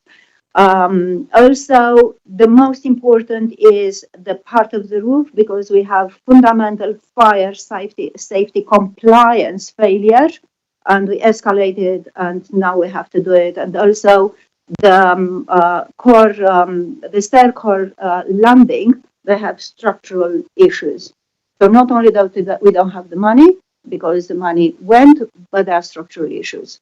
So externally, we have lots of works which are either non-existent, paid, and in poor workmanship. Internally, we have structural issues, and it is known by SADC for at least 6 years, because we escalated and everyone heard about what we raised about the TMO. Thank you, councillors. I'm here for any questions you might have. Thank you. Any points to that, Vision? Thank you. That was really, really deep. The presentation as well. I think that's And 135 pages. Yes. No, I have to say it's been an awful lot of information to sort of digest. I was wondering if you had any sort of specific thoughts. I think in the management response to the outcome of the review, there's point 16 of that is talking about the Pellings report and their recommendation that leaseholders should receive a refund, or should be at least kind of a sort of financial review should be looking into an option to refund leaseholders. And the management response to that sort of kind of ignores that entirely and basically goes down the kind of route of doing remedial works and not charging leaseholders. Have residents at any point actually been asked which they would prefer of that, and then have leaseholders been asked at all, or anything? Because I don't think, in terms of kind of coming to that point around sort of communication between the council and residents, you know, have residents actually been consulted about that at any point at all? In the large presentation, we reply that the management answer is virtually unfeasible, because the works don't exist. So you can't do remedial work for something they don't exist. And 2.37 million of pointing, where we demonstrated that we have 11%, is not enforceable. And also, you can't, if you read the everything in the Pellings report, because there is no contract, there is no enforcement. Not only there is not enforcement, that you have a contract variation of extension of the work without actually having a contract. So SADC is in an incredible difficult situation, because when you don't have a contract, when you're told that there are failures like we did and they continue, it's a sort of enforcement of the failures. So for SADC to go back and require the contractors to sort those things would be impossible. So the management answer is unfeasible. It's something they rush to write down, but it's unfeasible in any shape or form. Thank you. Just a question on the value for money. I think it's clear from the report that value for money was not achieved in any way, shape, or form. Just based on the question that you just answered, is your view therefore that this maybe should be escalated to Cabinet in order for them to remediate leaseholders for what they've paid for? And do you think that needs to be done and more?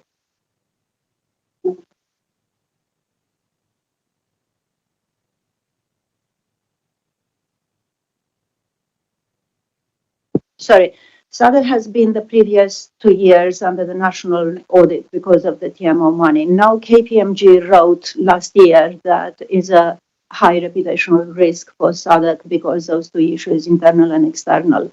So unless we take the recommendation from Pellings that a working group has to be set up to see what the situation is not going to go away, because the first paragraph KPMG wrote is severe reputational risk for Southwark. And when you have such a report with such a long history, because we released to you only partial of the emails we have, I have all the team here. We have technically thousands of emails. I don't know how they're going to be challenged otherwise, rather than doing a strict financial reconciliation with proof of works. So the most important is the works do not exist. We could raise for test one of the scaffolds in any of the blocks. We could look to the work logs and do an investigation. It's a serious issue, because we demonstrated at the time only 11% is a quantitative surveyor we paid. And unfortunately, the strategic director of housing, the new one, is adding insult to injury, because the residents, the putting residents first policy is saying that the quantitative surveyor cost, if there is any sort of disagreement, has to be paid by the project. However, we received an email saying that we did the quantitative survey report of our peril and at our cost and at our risk. So therefore, we are not going to be refunded 1,800 we spent for the quantitative surveyor, who is actually the only one tangible that the works have not been executed. Thank you. Thank you. Any further questions or clarification? Thank you, Chair. I think as sort of evidenced by the kind of response from the task and finish team, I think they literally sort of use the words of there's a deep-rooted lack of trust in Southwark from residents and TRAs. Given that obviously we've got representatives of 3 estates, but we've also had kind of deputations from, I think, the Consort Estate, the Silverlock Estate, and many more at kind of councils, where do you think that it's possible to sort of change that trust between residents and the TRAs and the council? You know, it really seems to me, what steps do you think as a sort of resident and as a leaseholder, what steps do you think need to be taken to restore that trust? Thank you for the question, Emily. It's something I would have loved to discuss. In the past 8 years, I provided evidence in many scrutiny committees, and I prized Southwark that some of the policy are absolutely amazing. The paperwork is some of the best I have ever seen in many council across UK. Where the trust could be established is the council officers to start to follow their own policies. And this is where is the lack of trust, because we are seeing those documents, we are seeing your promises, and the promises are something we expect to be delivered as councillors. But when all the layers of the management and they have practices infringing the policies themselves, this is where the trust is lost. So you as a councillors, you are elected on a vote, you make promises, and I imagine you want those votes to be to reflect what you want to deliver. But if you have a structure, an organizational structure, which actually is not delivering your promises, even though the council policy is absolutely amazing, like for example, putting residents first, we followed from top to bottom the putting residents first. We expected the meetings, we kept the emails, but they didn't do it. So if you want to establish that trust, Emily, ask the whole structure to be completely changing and take accountability. It was no accountability whatsoever, and to start to follow Southwark policies. Last but not least, Althea Smith. Thanks for your presentation, Nina, and for everyone's presentation. A clarification, you mentioned in your seminar is that some of the work that was done and being paid for doesn't exist. And if you look at the work log, there's work that the contractor said it's done, but the residents and leaseholders can't see that work. Can you give me some clarity, a bit more clarity? Because many of us in the residents team were working from home, we knew that hardly anyone was on the scaffold. So on the page 3, this is what we followed. We requested access to the scaffold because this is what putting residents first is stating, that we could have a quantitative surveyor. We requested the work logs, we processed the work logs. And then when the quantitative surveyor came from the scaffold, only 11%, and we have a full document which we provided to SADC, only 11% of the works written in the work logs, actually they existed physically done. And they have been paid by SADC. SADC was paying through installments, despite the fact that we told them in 22 meetings that is hardly anyone on the scaffold. So they are not done. We definitely know that they are not done because during the investigation, we asked all the work logs to be produced. No one could produce any more work logs than we already have. And also we ask a cross-validation, which is really important. Maybe the contractors lost the work logs, but what we requested the presence sheets. So if people were at work, then they should be present. But if you don't have the work logs and you don't have presence sheets either, then it's a serious question to be asked. Because we try to be helpful with the contractors. We said, maybe you lost, maybe the dog ate the homework. But where are the people? Where is the list of national insurance numbers you pay, in which days? Because we could cross-validate with the work logs and we could identify 2.33 million cannot be justified more than 11%, which we found. Thank you, and I think that's been incredibly helpful for us as a commission. So thank you. We'll invite the strategic director of housing, Hakeem, and his team to come up, please.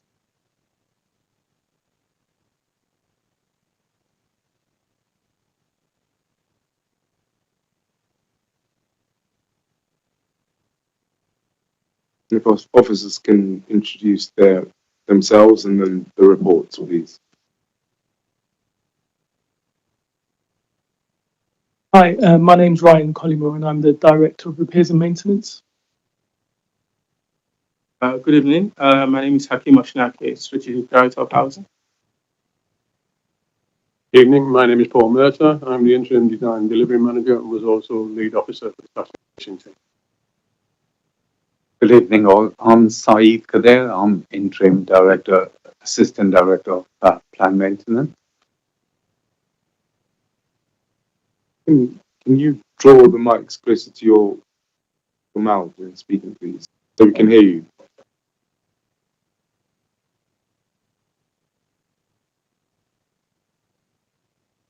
If permission of the chair, or start, please.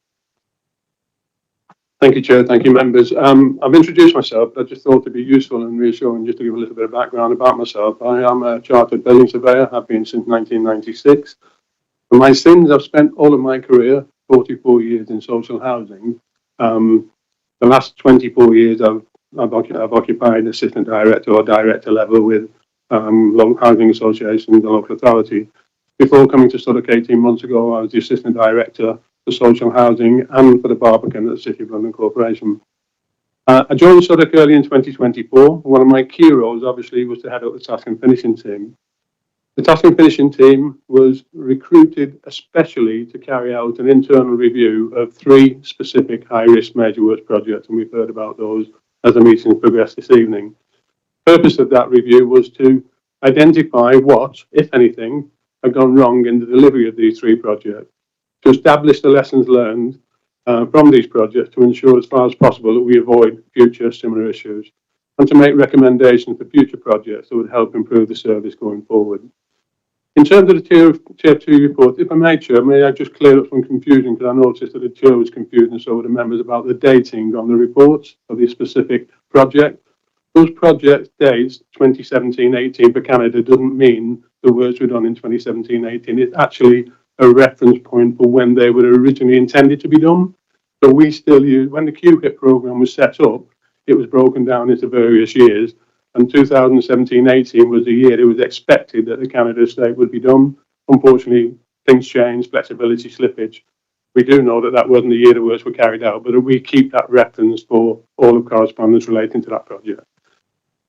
The report of the task and finishing team is before you for consideration. In carrying out the review, I would say I have personally spent a considerable amount of time on all of the three estates, First Street, Devon Mansions, Kirby Estate and Canada Estate. I've attended many residents' meetings. We've heard about residents' meetings. We've heard about TRA meetings. I've attended many of them, and I've met with many residents in their homes to discuss the impact that the major works project has had on them, how it went in terms of their experience of the major works project, and to look at the quality of the work, some of the works that were delivered. I've enjoyed that time. I've met several residents, and I do thank them all for their time, patience and gratitude in allowing me to talk to them and look at the things myself. I've also spent considerable time with the consultants and the contractors, and also the council officers who were involved in the delivery of these projects, to understand their roles in the project, how they found it, the challenges that they had, and some of the decisions that they made. Key issues in terms of the task and finishing team's report is quite a detailed report, and I apologise for that, but I thought it was necessary. It does contain over 30 recommendations that I hope going forward will help to address many of the concerns that residents, councillors and other stakeholders have raised, both to me and within the meeting this evening, and hopefully working together we can improve the delivery of the services going forward.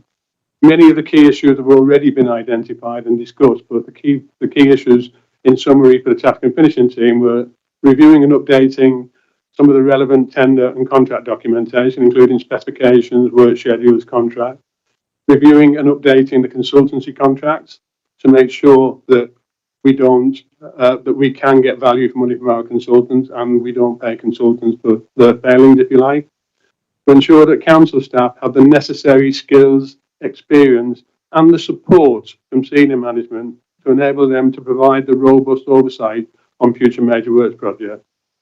We've also identified and heard about the poor relationships and the lack of trust between some of the residents and the council officers, some of which is historical, but some of which is much more relevant and much more recent, sorry.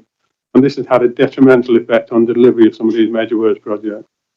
There have also been specific concerns that we've discussed here tonight about the quality of the new windows that have been fitted, and we need to tighten up in terms of our specification and our oversight and our progress inspections, post inspections, etc. We've also discussed and heard from residents about poor performance of consultants and contractors, which is identified within the report, and also the lack of reliable stock condition data from which decisions have been made in the past. You'll hear shortly from my colleagues that most of these are being addressed. And you've talked about that. We have talked about the Pennings report. As I say, I would again a bit belatedly draw your attention to the findings and recommendations within the two Pennings reports following its external review, and ask that you do consider those reports in tandem. Thank you, Chair. Ryan, Chair. Yes, so just a few words from me. It's clear that we've failed our residents, both tenants and leaseholders, on these three estates. So I'd like to apologise for that on behalf of the council. We've acknowledged that we need to do better, and I hope you'll see that in the recommendations that we've recommendation responses that we provided in the report. And just to raise a point on the Pennings report 9.7, there's a reference to leaseholder charges. It's always our preference to get contractors to go back and make good work rather than refunding charges. But we are happy to speak to leaseholders on an individual basis if they would like to claim any refunds. However, it's always our view that we should get the contractors to do what they're paid to do and go back and fix the work that we paid them for. We've also added some case studies to the management response where we've started to implement some of our recommendations so far. One of those estates is Consort Estate, and I want to pass over to Saeed to give a bit more information on what we've done on the Consort. Thank you.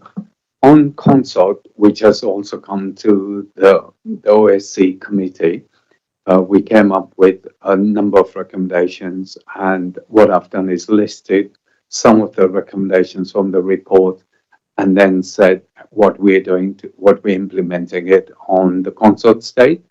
So as an example, we've done the pilot project, which is one of the main recommendations. So consort has just started on site recently. The first pilot we're doing, we put scaffolding up on it with identifying all the works which are required and we're consulting closely with the TRA and leasehold reps. Before we went on site, we actually went through the specification in detail and reduced some of the costings, reduced some of the work after consulting with the leaseholder group. It's a small group we're working with, which works much better because you can have a working relationship. The local ward councillor also attends all the meetings. We're doing regular newsletters, and the monthly progress meeting with the contractor starts off with the TRA reps attending the meeting and going through the progress, any concerns they have. I won't go through all the recommendations we've done, but when it comes to questions, I can go through. But what I've done is picked up each recommendation from the main report and then said which ones we've implemented and given some of the examples. Thank you, Chair, for giving us this opportunity. These reports and the investigations that led to them have been written and conducted respectively, of course, with the utmost intention of transparency and integrity. I have been very, very clear to my colleagues that there will be genuine explanation of what went wrong and lessons learned to ensure mistakes found are never repeated.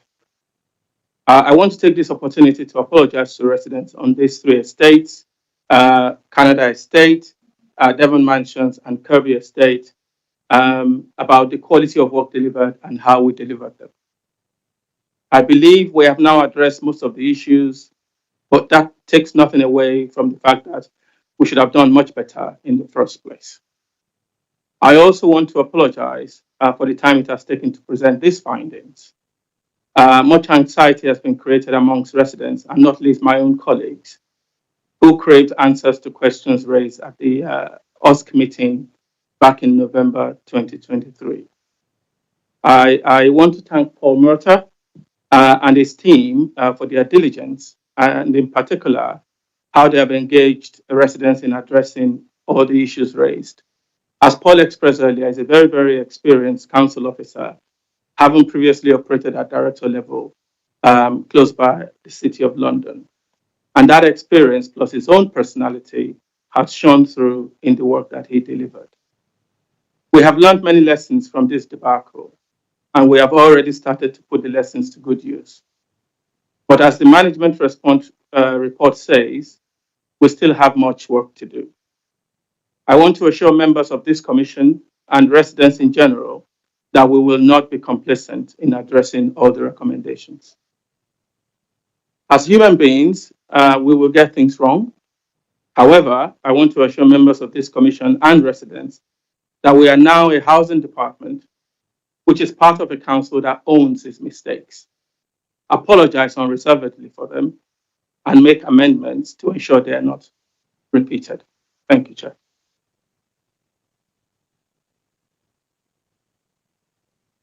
Before I go to questions from members, I think what's clear, I think for us as a commission, what can't happen is we can't have another report come back to us and we just have a discussion like this. It's not going to achieve anything. So I think depending on if the commission agrees or not, I don't think this item should come back again to any scrutiny commission, because I don't think it's effective. I think what needs to happen next, and it'd be good to get your perspective on this as officers, but this is my personal opinion, is that this needs to go to Cabinet. Cabinet need to agree the recommendations, and not only agree them, come up with a very clear timeline as to when these can be addressed. Because as far as I'm concerned, if I was a resident, I'd want to know, okay, well, you've come up with recommendations, done an independent report, what's next? Or I think we will have a circular discussion for a very long time. So good to hear the Commission's thoughts on this, but I think this needs to be escalated to the Cabinet at the earliest convenience, not in the next 12 months. I don't think that would do any justice to what we're trying to achieve here. And I think we acknowledge your apology, but I think for the residents who have been concerned by this, I don't think the apology means anything until action's taken. So I'll go to you, Councillor Livingston. Thank you very much, Chair, and certainly I'd endorse the points that you've made.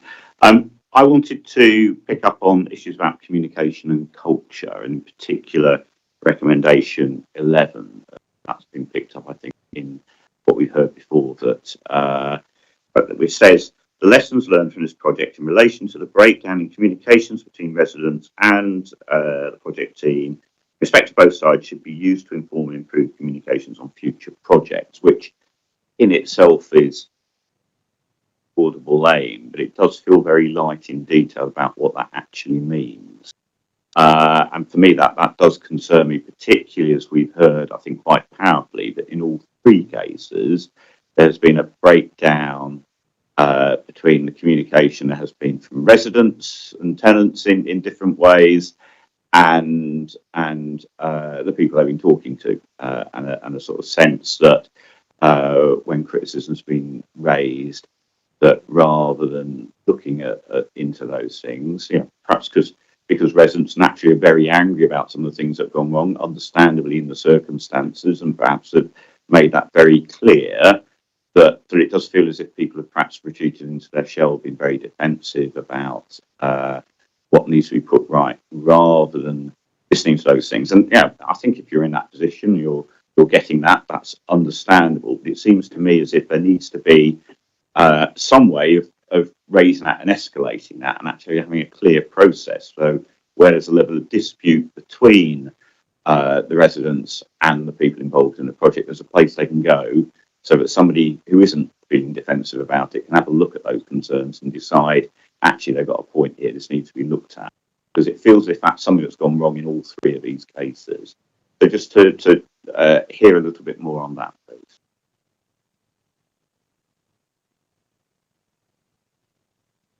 Thank you for that, Councillor Livingstone. I agree with you entirely. I think I think all these reports have made it very, very clear that communication has not been great. Certainly on these three estates, in the works that were carried out. But as demonstrated from the case study, this is one of our major learning. And anyone that witnessed the OSC meeting with Consort Estates, both on the first and the second one, where we came back to report on the actions we've taken, would know that this is an area where we have learned a lot about. But that's not to say we have all of a sudden become experts at it. But we've been consulting with residents on a new residents engagement strategy, part of which looks at how we consult residents on works that we do on their estates. So yes, we have taken some steps already. We recognize, the failings. We've taken some steps to address them, but we acknowledge that we're not fully there yet. I can just follow that up very briefly. I mean, what I would like to see is a very clear process set out about that escalation as part of this process. So rather than just saying lessons learned, I think actually having a bit more detail in that. And for me, one of those is where there is a clear dispute, rather than ending up in a sort of locking of horns as a place that tenants and residents who aren't happy with the answers can go to and have that looked at in a more efficient way, and that being clear to all parties about what that is from the outset.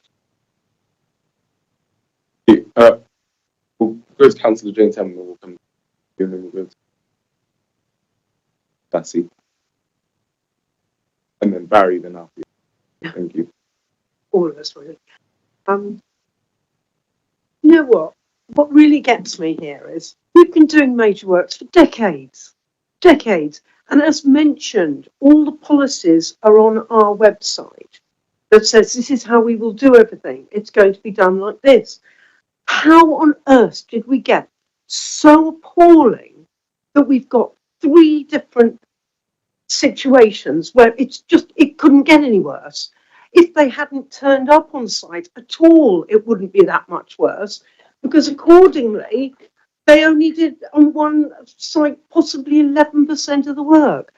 I am horrified that after decades of doing major works, we've just shown ourselves to not even be capable of doing major works, that we've just shattered everything, even though we had policies that said this is how you'll do it. These are the legal structures that you will follow. These are the bits of paper. You will have meetings. You will say, no, why are you overspending? We need to understand this. And residents sitting on the sideline going, do you know what? We think we found out why they're overspending, because they're not doing anything. Somewhere along the line, officers stopped caring. When did that happen in Southwark? We're one of the biggest landlords in the country, and we are always going to have major works to do. And suddenly we've just slipped right down into the gutter and shown ourselves. I'm sure there are authorities all over London going, ha, you see, you don't know how to do it. We do a better job than you. It is shameful. And I understand that none of you are probably in any way touched on this, but how it got so low is absolutely horrifying.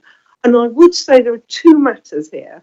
There's the matter of putting everything right on these estates, and the matter of starting to behave much, much better when we're dealing with people's lives and the way they're living.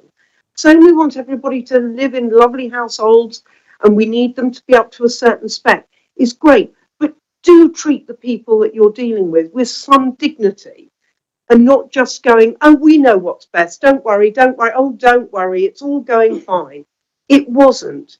And I know it's more of a statement than a question, but this is horrifying to be sitting here and have not 1, not 2, but 3 estates going, this is dreadful. What's been done to us has been dreadful.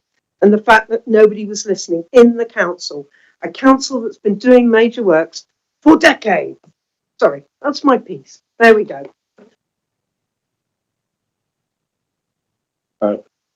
Councillor.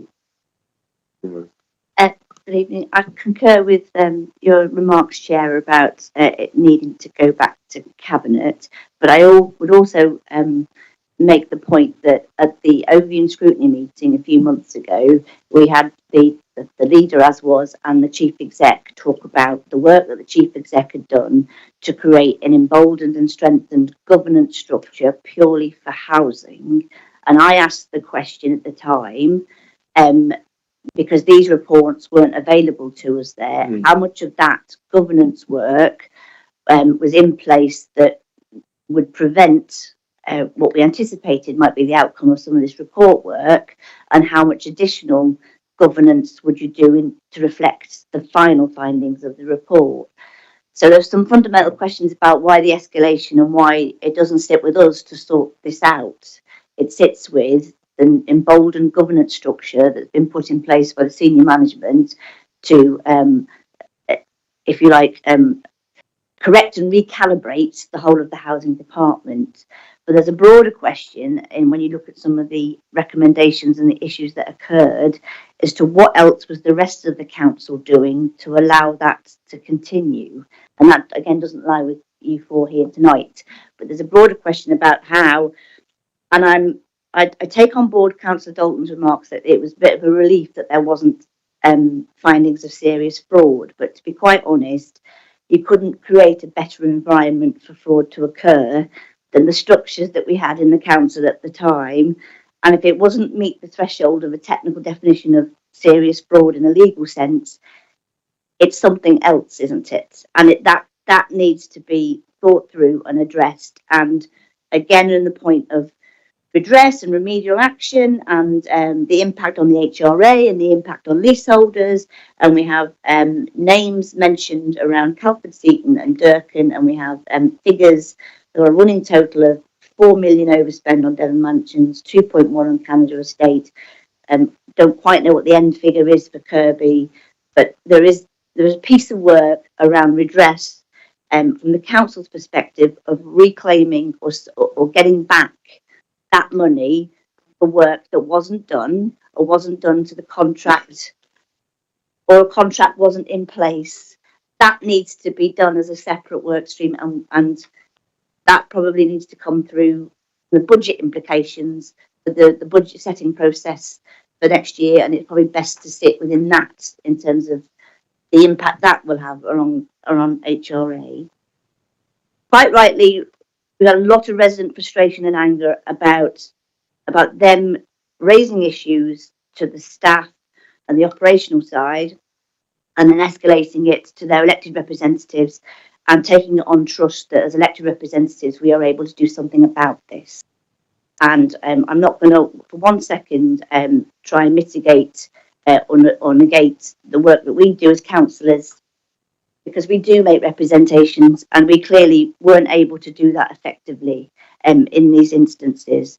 But we do take the lived experience of residents and our constituents really seriously. And what I also found quite shocking was that we do have a reliance when we ask those questions and make those representations, that the officers that we ask are qualified and capable of responding to those questions, and we take on face value the answers that we get. Now, it's quite clear from this, because one of the key recommendations is around the skill set, the capability, and the competence of staff. And that needs to be addressed, because not only is it resident trust around the process, it is also the elected representative sense of trust around when you scrutinise and challenge and you get reports, that what's in the report is truthful, fair and accurate, and that the recommendations are either based on legal, professional, statutory responsibilities or the practicalities of what we're trying to do. So that's another element that I think is also something that corporately needs to be addressed, but it's been magnified through the lens of these schemes and what's happened here. I'll stop there for now, but those are the things I wanted to flag, and I think finding the right channels for those governance, finance, and then the trust based around the relationship of members, residents, and officers needs to be worked through. Okay, thank you, and that's helpful. I'll bring in Althea and then Councillor Tester. But just before I do, I guess we're moving a bit into recommendations from this. But it's good that we're starting to think that way, because it'll be good to have some recommendations that we're able to at least. So the pertinent question is: are you, as the representatives here from the council here tonight, are you confident that the new governance structure is sufficient given the findings of the final report, and what else would you like to see the rest of the council do to support your work and the rest of the remaining housing staff, who I'm pretty sure the majority of whom work really hard for their residents, and there are lots of schemes that are delivered, and there's lots of occasions where residents are listened to, and we do our best to respond to that. But I think we need to get, that's my fundamental question to you, about what the rest of the council can do to support your work. Thank you, Councillor Rose. There's a lot in your contributions, but what I would say briefly is that there is a lot of focus, corporate focus, on housing. We accept that as the London Borough of Southwark, housing is our thing, and we are all geared up to sorting things out within the housing department. And I am, much responsible for ensuring that happens. Brian Collymore, who's sitting to my left, is the new Director of Repairs and Maintenance. So he's brought new energy, new ideas, lots of experience and knowledge to the team. And he's setting up his own governance and assurance within his own directorate to ensure that the information being shared, the work being done, and all of the evidence is available to scrutinize before we pay any contractor. At my level, I have a housing improvement board, which I chair, that looks across all of housing, on the areas that we want. Residents have told us we need to do better at. Councillors have told us we need to do better at. And the regulator has told us we need to do better at. So I do that regularly. The chief executive also has a housing assurance board that she chairs, where I and my team present to her issues around what she wants to know, what she wants to be assured on. And then finally, there's the Strategic Housing Oversight Board, which is chaired by the leader of the council. So across the council, at various levels, there is a governance process and assurances, to ensure that we're doing the things we said we would do. Councillor Testa? Thank you. I think you said you were going to take out. Help you out. Go for it.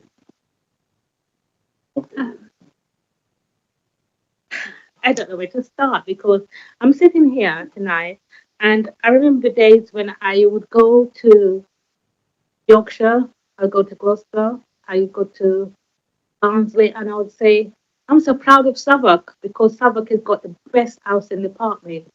And now listening to this tonight, I listen to the residents and it's like going to the borough commander and say, I have no confidence in the police, I've got no trust in the police.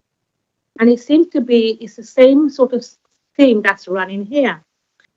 And I will be blunt, and I always say what I want to say, and I say honestly, is that the housing department is not just failed the Kirby Estate, Canada Water Estate,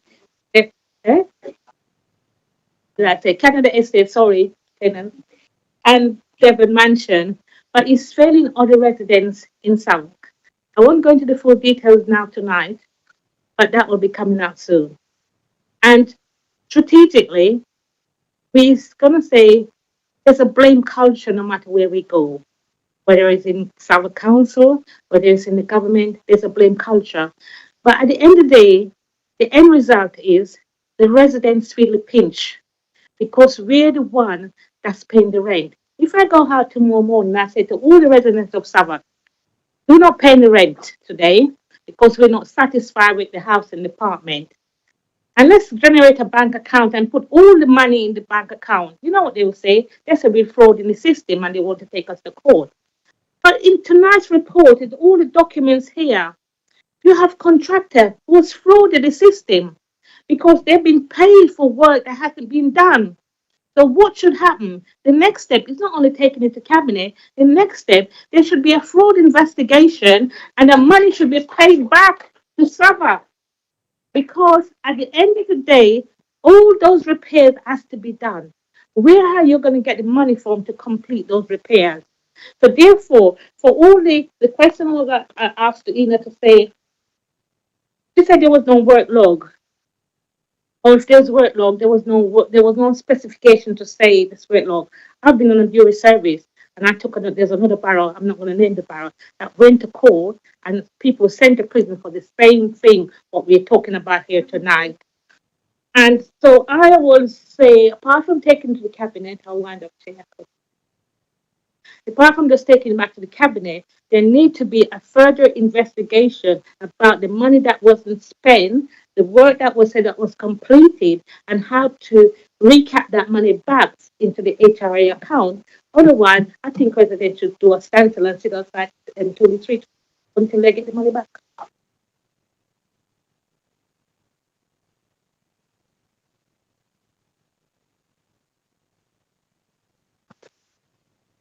Thank you, Chair. I kind of quite agree with your suggestion about this report going to the cabinet, but I also want to add that it will be important to take into consideration the views of the residents, especially some of the things that have been articulated here today. Otherwise, we will be going back in circle because when things like this is not the first time we have issues around resident engagement and things like that. But residents will come in and say something and their views are not taken on board. So I think what has been said today by the residents needs to be taken on board as well. and add to the report that will go to the cabinet. And then also there was something said about how elected members engage or support the TRAs and the residents. I think that has to be also noted. I think for the elected members, how we want to feel that we are being listened to. And if there's a problem in one of the states that I mentioned on how they are being listened to, that needs to be looked into as well. So I would like that to be noted there as well. And then in terms of going back to the officers, you said something about, you kind of piloting something around Consort Estate or something like that. Okay. I think my question would be, at what stage have you started, or did you start engaging with the residents there? Because what seems to be happening most times is that when the project is already running, then you try to bring in the residents and just to rubber stamp what is going on. I think it would be good to start very early, at the early stage, and start engaging with the residents, and also put in efforts to, because some of the residents are not very, sorry, I'm speaking for too long, they're not very technical on some of the issues. I think there should be effort as well to try and recruit the residents that can engage effectively with the project and also help to improve the delivery of the project. And the last point is around project delivery. When we say we are going to do something, we need to follow it and fulfill our commitments. So we've got the policies like the councillors rightly said on project delivery. I think it is important that we need to adhere to those principles and also have checkpoints to make sure that we are following those principles, and also have a project closure or end of project review process whereby we can ascertain that those things that we said we did set out to do, we've done it, and it's added value for money for the residents. I'll stop there. Thank you.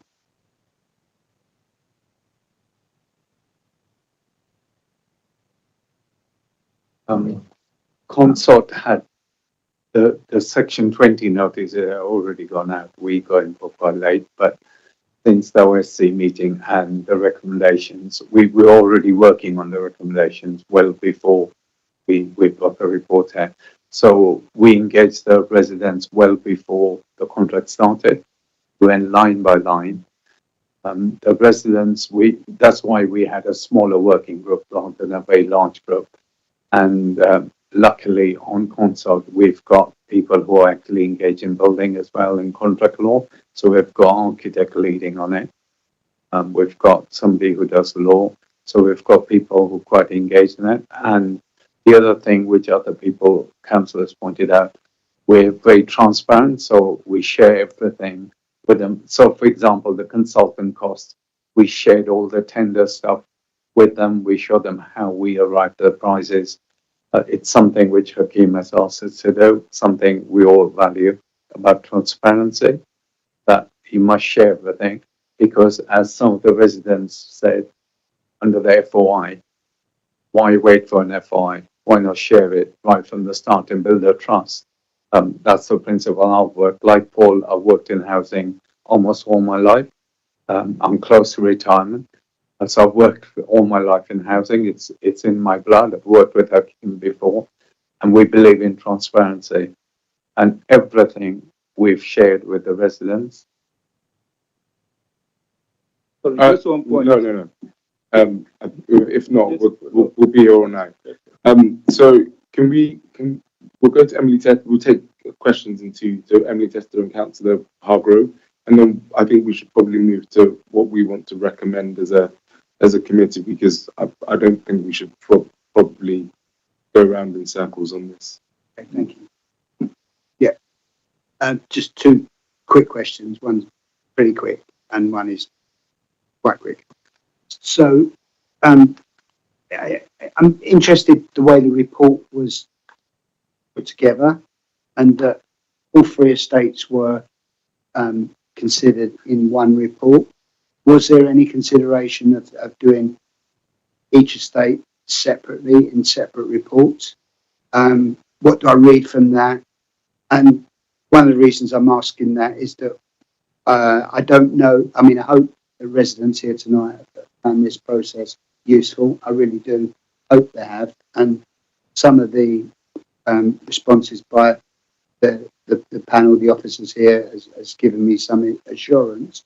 But I'm concerned that possibly that the Kirby Estate residents may have missed a lot of this. I don't know if there's any Kirby Estate residents here, and we haven't heard anything from them, which is a little bit missed opportunity there. So my straightforward question is to the strategic director, and that is, do you accept that the independent surveyor reporting that only 11% of claim works physically exist on the Devon mansions? Before you take the question, could you take your question? Just so that because we'll be here all night, so you can ask the question and then I think you've taken note of the question that was asked. Okay. Well, so I think firstly, because I think, Terry, you asked us for kind of views on whether this should be going to cabinet. I do think that purely for kind of continuity's sake,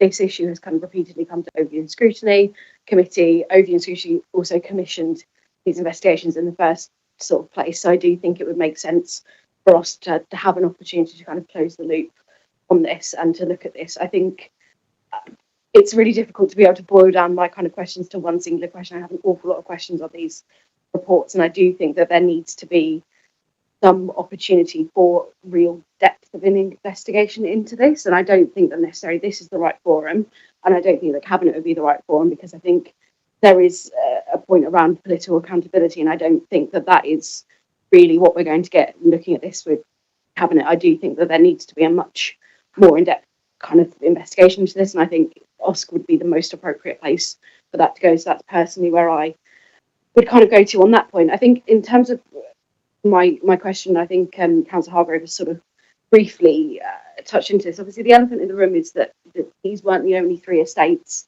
in the QHIT programme.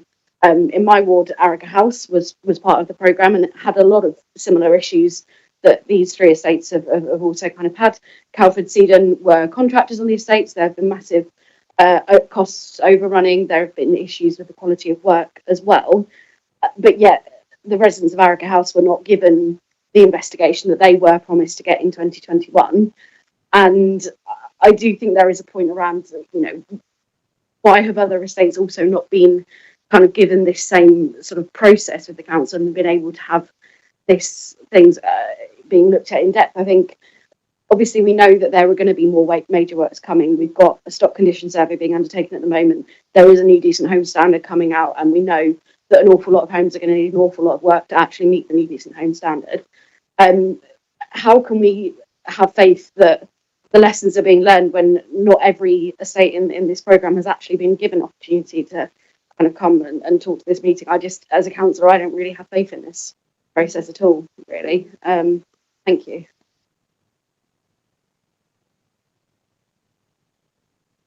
Officers want to respond. I'll come back on whether it goes back to Overview Scrutiny.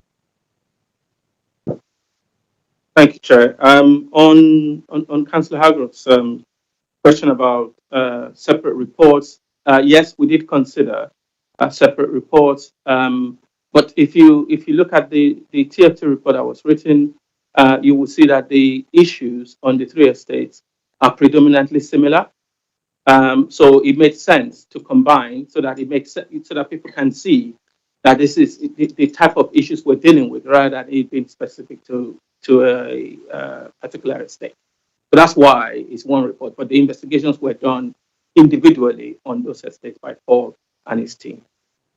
Whether or not I accept, the claim that only 11% of works were done on Devon Mansions, the answer is no, I do not accept. But the report, TFT's investigation, does confirm that some of the pointing works could not be identified or confirmed as part of that investigation. But I cannot say the level of, the percentage of works that were or weren't done. I'm not sure whether there is a question from the tester. Just so that we can start to bring this to a wrap, the commission members have a view on what next. I certainly do. And I think when it comes to political accountability and leadership, I think Cabinet absolutely need to make a decision. We will go around in circles, investigating, having discussions, and no one takes ultimate responsibility and no decision is ultimately made. And I think what the residents would want is a decision, particularly on the report. We asked for an independent report. The independent reports were done. Now, what next?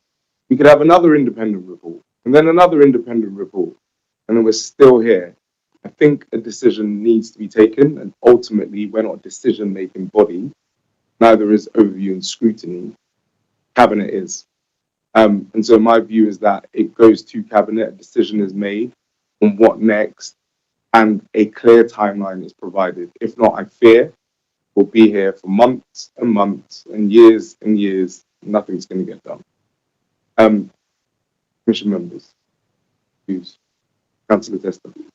Thank you, Chair. I think my hesitancy around sending this immediately to Cabinet is that we've really only been given the opportunity to have one specific question to the officers about this. I have so many other kind of points of questions that I would like to be able to kind of give up, but I'm kind of conscious I don't want us to be here all night. We have been here 2.5 hours.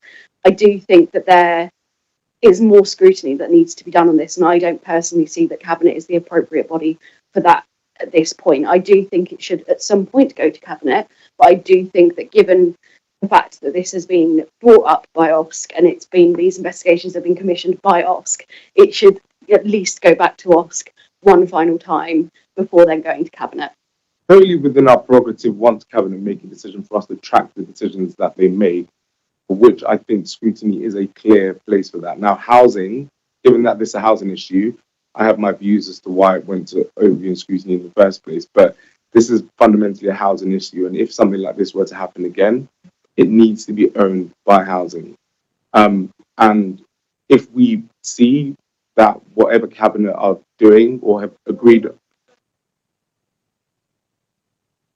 so an independent report's been made, recommendations have been made. Now, what's going to happen with those recommendations? It's for Cabinet to make a decision on the.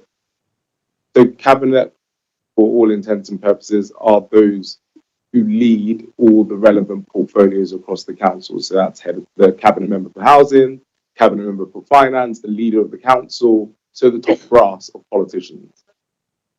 Right. Right, but they've never made a decision on this, and the decision needs to be made. Now, we can be here and we can continue having conversations overnight and over years, but I'm just fixated on delivery, on a problem that has gone on for way too long. And so I'll go to Councillor Livingston, because and I should say this, I have given the liberty tonight because of the issues that are at present for members of the public to contribute, and that shouldn't happen in this kind of forum. This isn't a public meeting as such. It's a scrutiny meeting. So within that context, I could give the floor to everyone to speak, but that's not how we do things here. So if you would bear with me, and then Councillor Livingston. Thank you, Chair. I mean, I would certainly endorse your view, and I think the reason for it is precisely because I think people actually do deserve some progress in all of this and some decisions being made. We've heard, I think, very powerfully from the people who have done, both the ward councillors, but more importantly, I think residents of the estates involved about how bad things have got to.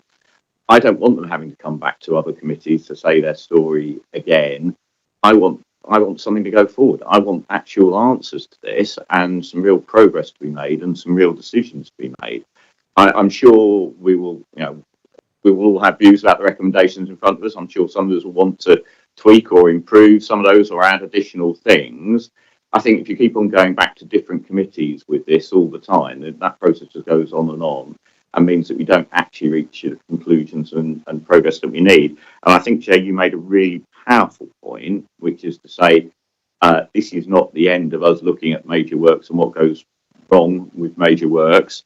But actually, if we have some decisions about this, then we've actually got some real tests to hold things up to when things aren't making progress or when things are going wrong again. If we don't have those decisions, then it's really a talking shop. If we have those decisions, then we can hold people's feet to the fire about it. Yeah, I would agree. I do appreciate Councillor Tester's frustration. I think there's a forum for members, the ward members directly involved with the three estates and other members who've had major works in recent years that feel as though there's more to learn or there's a shared experience that they would like some answers on. I think that's separate to this, but I'd be supportive of us as members requesting a forum by which members can get that, and implicit in that you're bringing to the table your residents' concerns and you get that ability to go through those questions. I think that probably would be a constructive thing to do. I agree that within this forum we are restricted by the nature of the constitution of the council. We have a role to play, but it's advisory in many respects, and we examine things and we can but empowering cabinet, for want of a better word, to take on the recommendations and anything else we add to this means that constitutionally I would expect cabinet to do a report in response, which becomes a formal decision, which can also get approved at council assembly. There are lots of mechanisms that get unlocked as a result of us saying to cabinet, not only have we considered and the recommendations to us, but we feel as though this is something that needs the executive and the senior leadership to take on board and that broader response. So I agree with that, but I do appreciate Councillor Tester's remarks, and I appreciate residents' frustrations in wanting to understand who's going to sort this out and how we're going to do it. I think it lies there. So I think if this is the beginning of a new approach and a step change, and that consort is the first illustration of the difference in your approach, I think that's really good. I would raise the point that, as you alluded to, some very engaged residents who, with professional backgrounds, were able to and were confident enough to challenge at an early stage a process that was happening. And in some respects, we should get to a point within our housing department where that's not a factor. And it's not regarding on the ability of residents, and many in the room today that have borne the cost, personal time and effort to make their point when they don't have a technical background, but they implicitly know that something is wrong.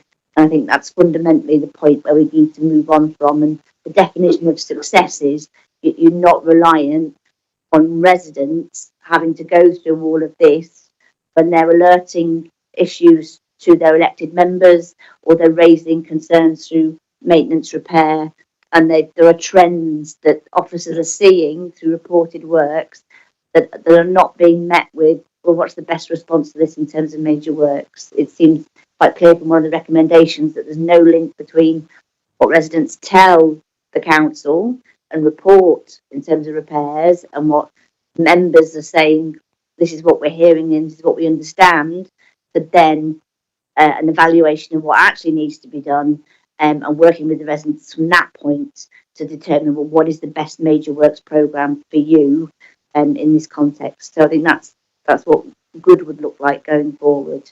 But again, we can't drive that forward here, but we've given a forum to it, and I hope in some small respect that everyone who's made the effort again to come tonight feels as though that they have been listened to and it has been aired, and some of the things that they were raising have been validated and confirmed by the reports that we've looked at tonight.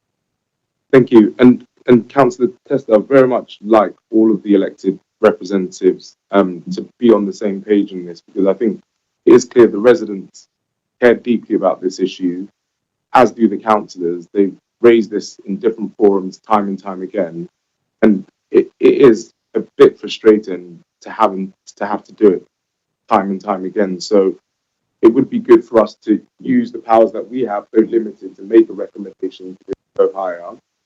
And then we can maybe fine tune what those recommendations are on paper away from this forum in terms of what we use as levers to ensure that we're not just abandoning this issue to cabinet, but we can track it through our scrutiny. If it's processes. a cabinet report, can get called in, can't it? You know what I mean? That's the mechanism again for it.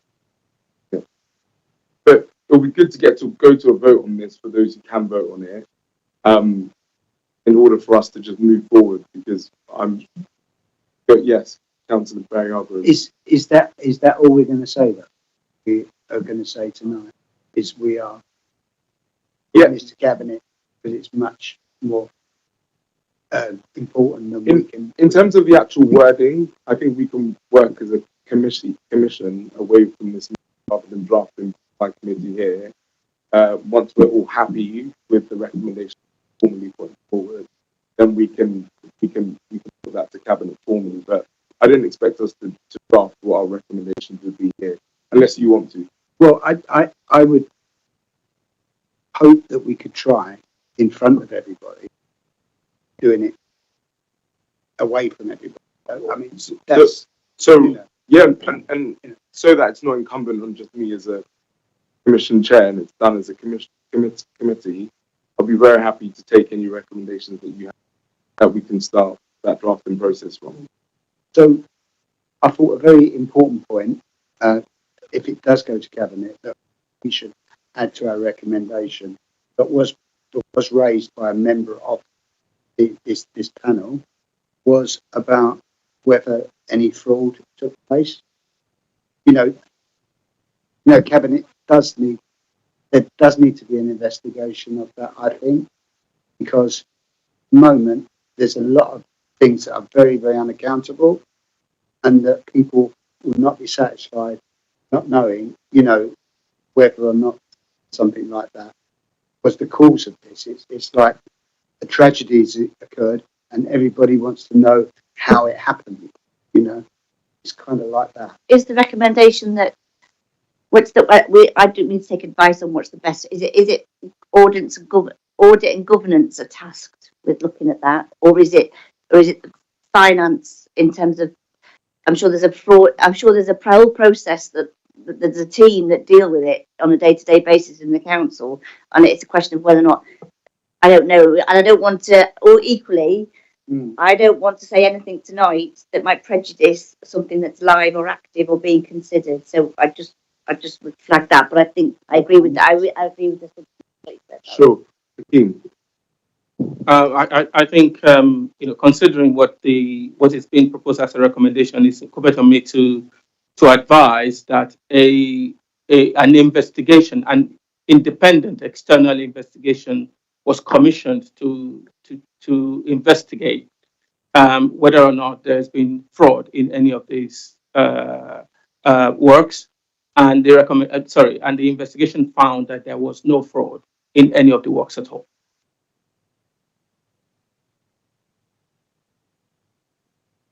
The reason that is not part of this documentation is because it was not a request of OSC.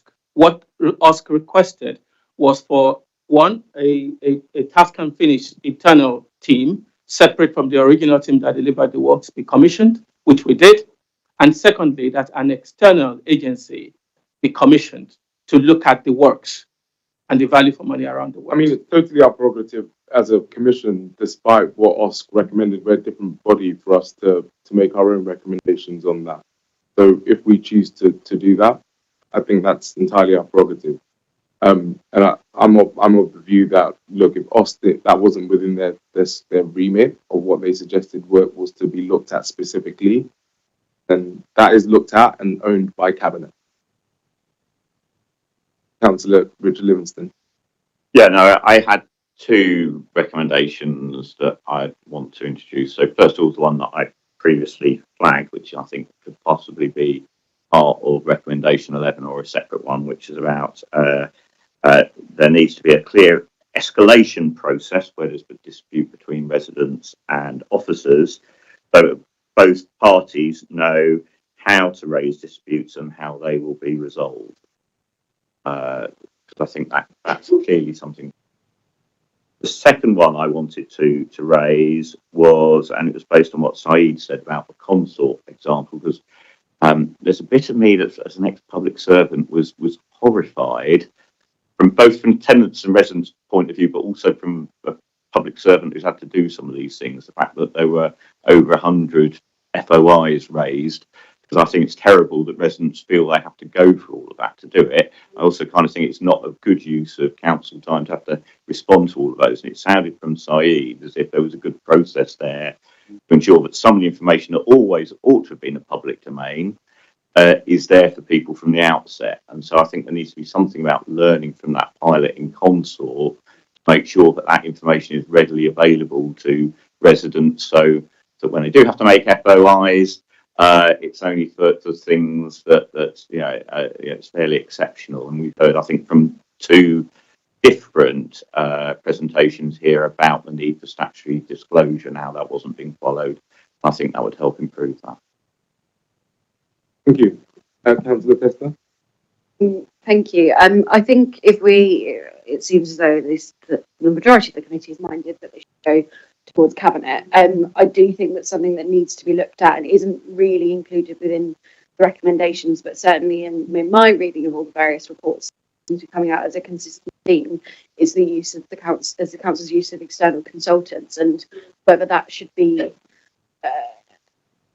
whether that kind of use of external consultants cause a lot of the issues, and also whether the council actually lacks its own in-house expertise to be properly scrutinising the work of some of these consultants. And I think that certainly should be looked at as to whether we're sort of too overly reliant upon those external consultants. Reassurance about our own audit and governance procedures internally, and how we strengthen the robustness of that rather than the of external. I think it's both an audit and scrutiny point, but it's also a skills and workforce point as well, as to whether we actually have the expertise that we could be doing this in-house rather than being reliant upon external consultants. Helen's report points to specifically as a recommendation. So I think that repeats that point. We won't take members from the public because I think we're trying to nail down the recommendation so that at least to you it's and us, you're seeing that we're trying to make some meaningful progress in coming up with something tangible that will move us.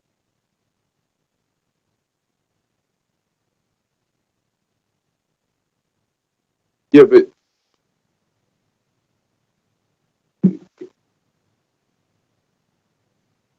look, sir, I can make you make the point, but at the end of the day, you're not a voting member. So look, go ahead, make the point.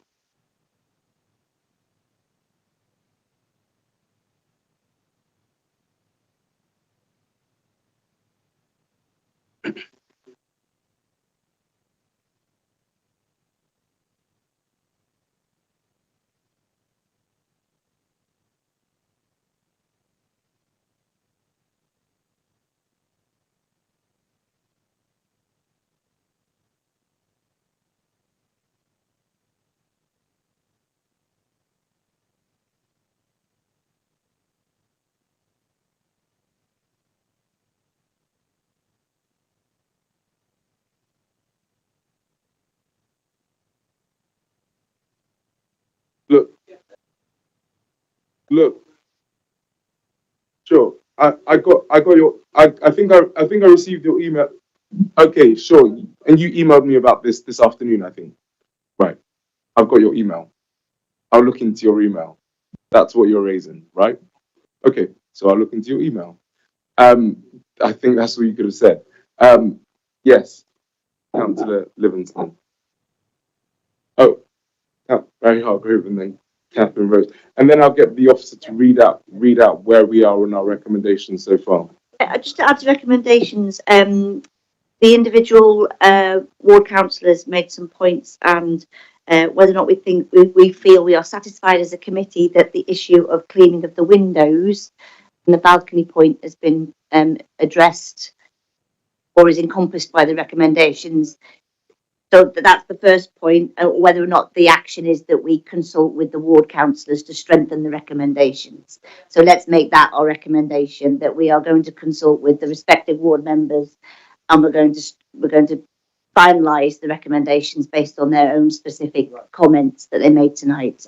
That's documented, and that gets baked into the report, the recommendations to cabinet. So I'll put it on that.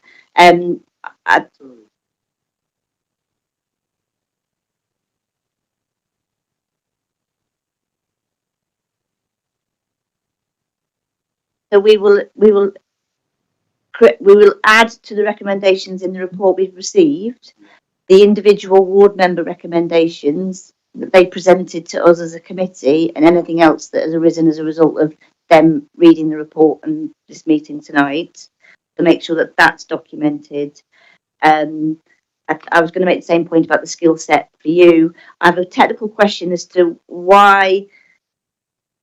Or my question is, can we have a recommendation to address the fundamental issue of why, without a contract and without Gateway 3 reports, automatic payments were being made to a contractor and therefore the subcontractors, and it's in the report, but I think we need to draw out a specific ask around that. And I think we had questions around statutory disclosure as well, which might tie in with Councillor Livingston's point around communications and FOI. So what is the revised process around statutory disclosure, and can members have updates or training on statutory disclosure so they can assist residents better going forward? Leave it at that. It was two things. One about the members training in relation to statutory disclosure, so that when residents come to them with concerns, we're in an informed position and we know the processes that are open to us and residents on that basis. Yeah. It's along the same lines, and I thought there was really a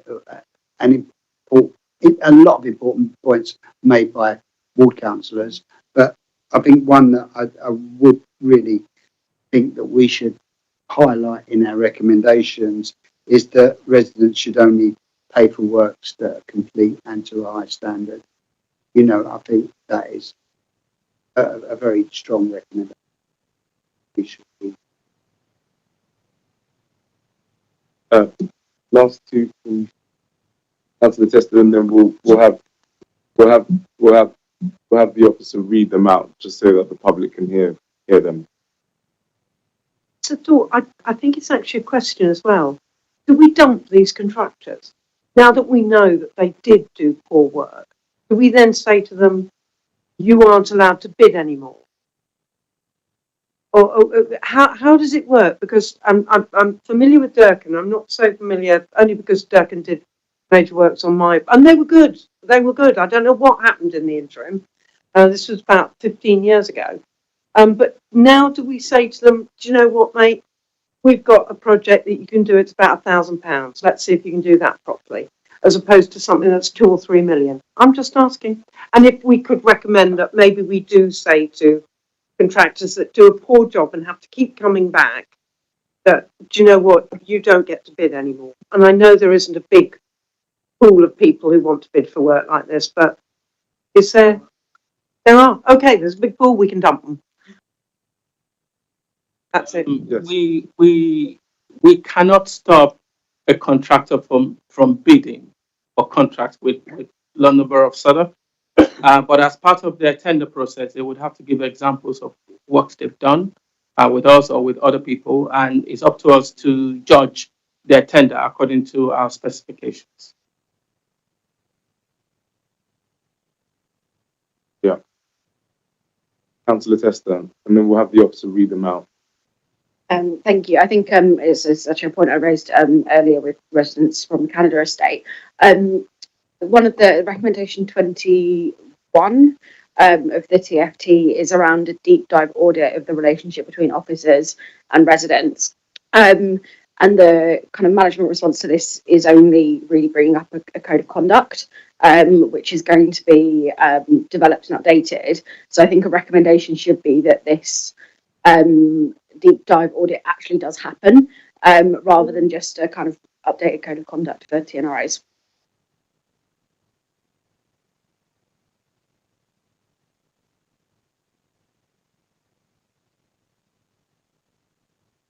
Okay. There's a line there. Ben, you want to tell us where we are? Yes, I'll try my best. Obviously this is recorded, and normally with recommendations I would go back over the recordings and finesse whatever. So apologies in advance if I haven't got all of the wording exact. I hope and I also circulate to members if the chair is happy for that before recommendations obviously are. So I think the first and sort of perhaps broadest one is that all recommendations from the Pellings report are taken forward to Cabinet, and in addition, all of the recommendations that go beyond that from ward councillors are also included in those. I haven't got every recommendation that ward councillors have made yet, and there may be more, but excuse me. Yeah, so thank you for that. So that was sort of the global one. Next, this is sort of the order doesn't. That residents pay only for works that are completed and to a high standard. Helen's report, and there was also the report from the task and finish group, the internal, so we'll link to that as part. Yeah. Have to bear with the officer, he has a difficult job whilst we speak.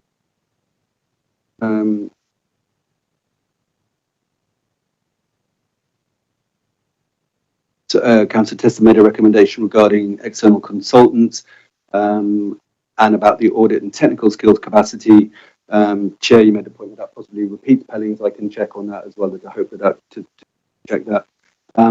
Councillor Livingston to the recommendation about clarifying the escalation process when a dispute happens between residents and officers, so that both parties know how to escalate that and how it will be resolved. Again, Councillor Livingston, I might need to come back to you for clarification on this, but more information available to so that residents don't have to continue making freedom information requests. I think it is more about learning from the consort project in terms of making information which had to be sought by FOIs in the case of Devon Mansions, making that freely available to people so that those FOIs. Yes.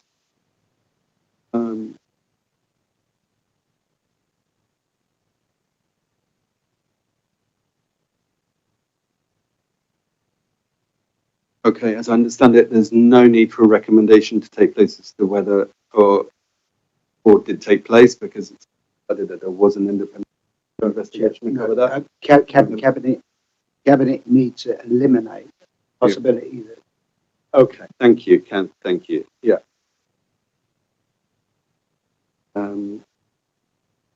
A recommendation that a forum be created. This is based on Councillor Tester and Councillor Rose's comments. A forum be created for ward councillors to share their learning and concerns about major projects across projects.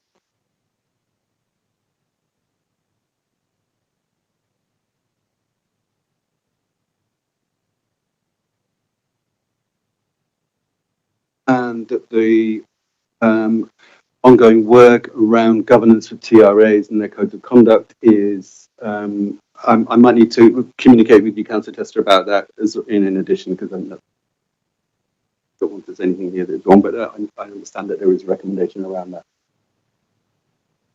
There is a recommendation around it. I don't think that the recommendation has been responded to appropriately, should we say, in the management response. That's the spirit of the recommendation has not really been applied in this instance.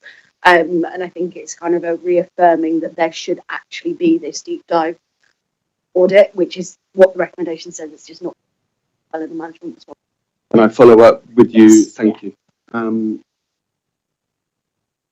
As I understand a recommendation that contractors, although contractors can't be excluded from bidding, that the process for ensuring their adequate previous performance is noted.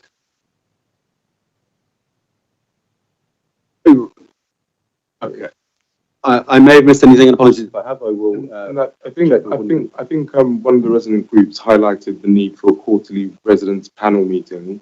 I think that's particularly apt once Cabinet make a final decision, so that we can understand what's being done on a quarterly basis when it comes to financial reconciliation, the remedial costs, and the relevant scrutiny, progress on fire compliance, and specific issues relating to structural repairs. I think it would be good for residents to have that quarterly meeting. I think that was particularly highlighted by Fair Street Government residents. But I think where we've got to tonight is it's been a long meeting, but with it, and I should make it entirely clear, this commission only can do what we've just done, and that's really as far as we can go. And so we've not tried to gloss over the points that residents, councillors, and others have made here. We've tried our utmost best, and we'll continue to ensure that the recommendations that we highlighted and will note and put to Cabinet are seen through as quickly and as seriously as possible. And hopefully that's been seen by the residents here and the councillors around the table. You circulate the recommendations so that we can finally see what the exact wording is, and of course we can then make that public. In terms of the other items on the agenda, look, time's fast spent, so I think in terms of the agenda for our work programme, we can meet online to discuss councillors. But I think we can't. Can we? Everton's not happy with it. Yeah, we can do it in the public forum. We can organise another meeting as soon as possible, as very soon as possible. But I'm just conscious of people's time. I'm conscious of how much energy and commitment's been provided to this meeting, and I really do hope that the residents who have come today really see how seriously we take these matters that have come before us, independent of the report that's been done independently by Pellings and what's been put forward by the Task and Finish group. But I think to discuss our work programme in the detail that we would like now would be a bit too hard of an ask for the committee. To some extent, it'll be framed by how much of this gets done first, yeah, and then what left for us to look at. So I agree with you, Chair. Right. I guess I don't think there's anything further, but for the residents who wanted to say things publicly, it's not that we're shutting you down in any way. It's just that for the format constitutionally of these meetings, it just doesn't work like that. If it was a neighbourhood forum, that would be perfectly fine. But we'll be around if you want to ask questions or speak to us. But I think we can call an end to the meeting here. Just thanks, Chair, and thanks for the candour of the officers that came tonight and the Thank work you, that you're doing officers. here. Thank you.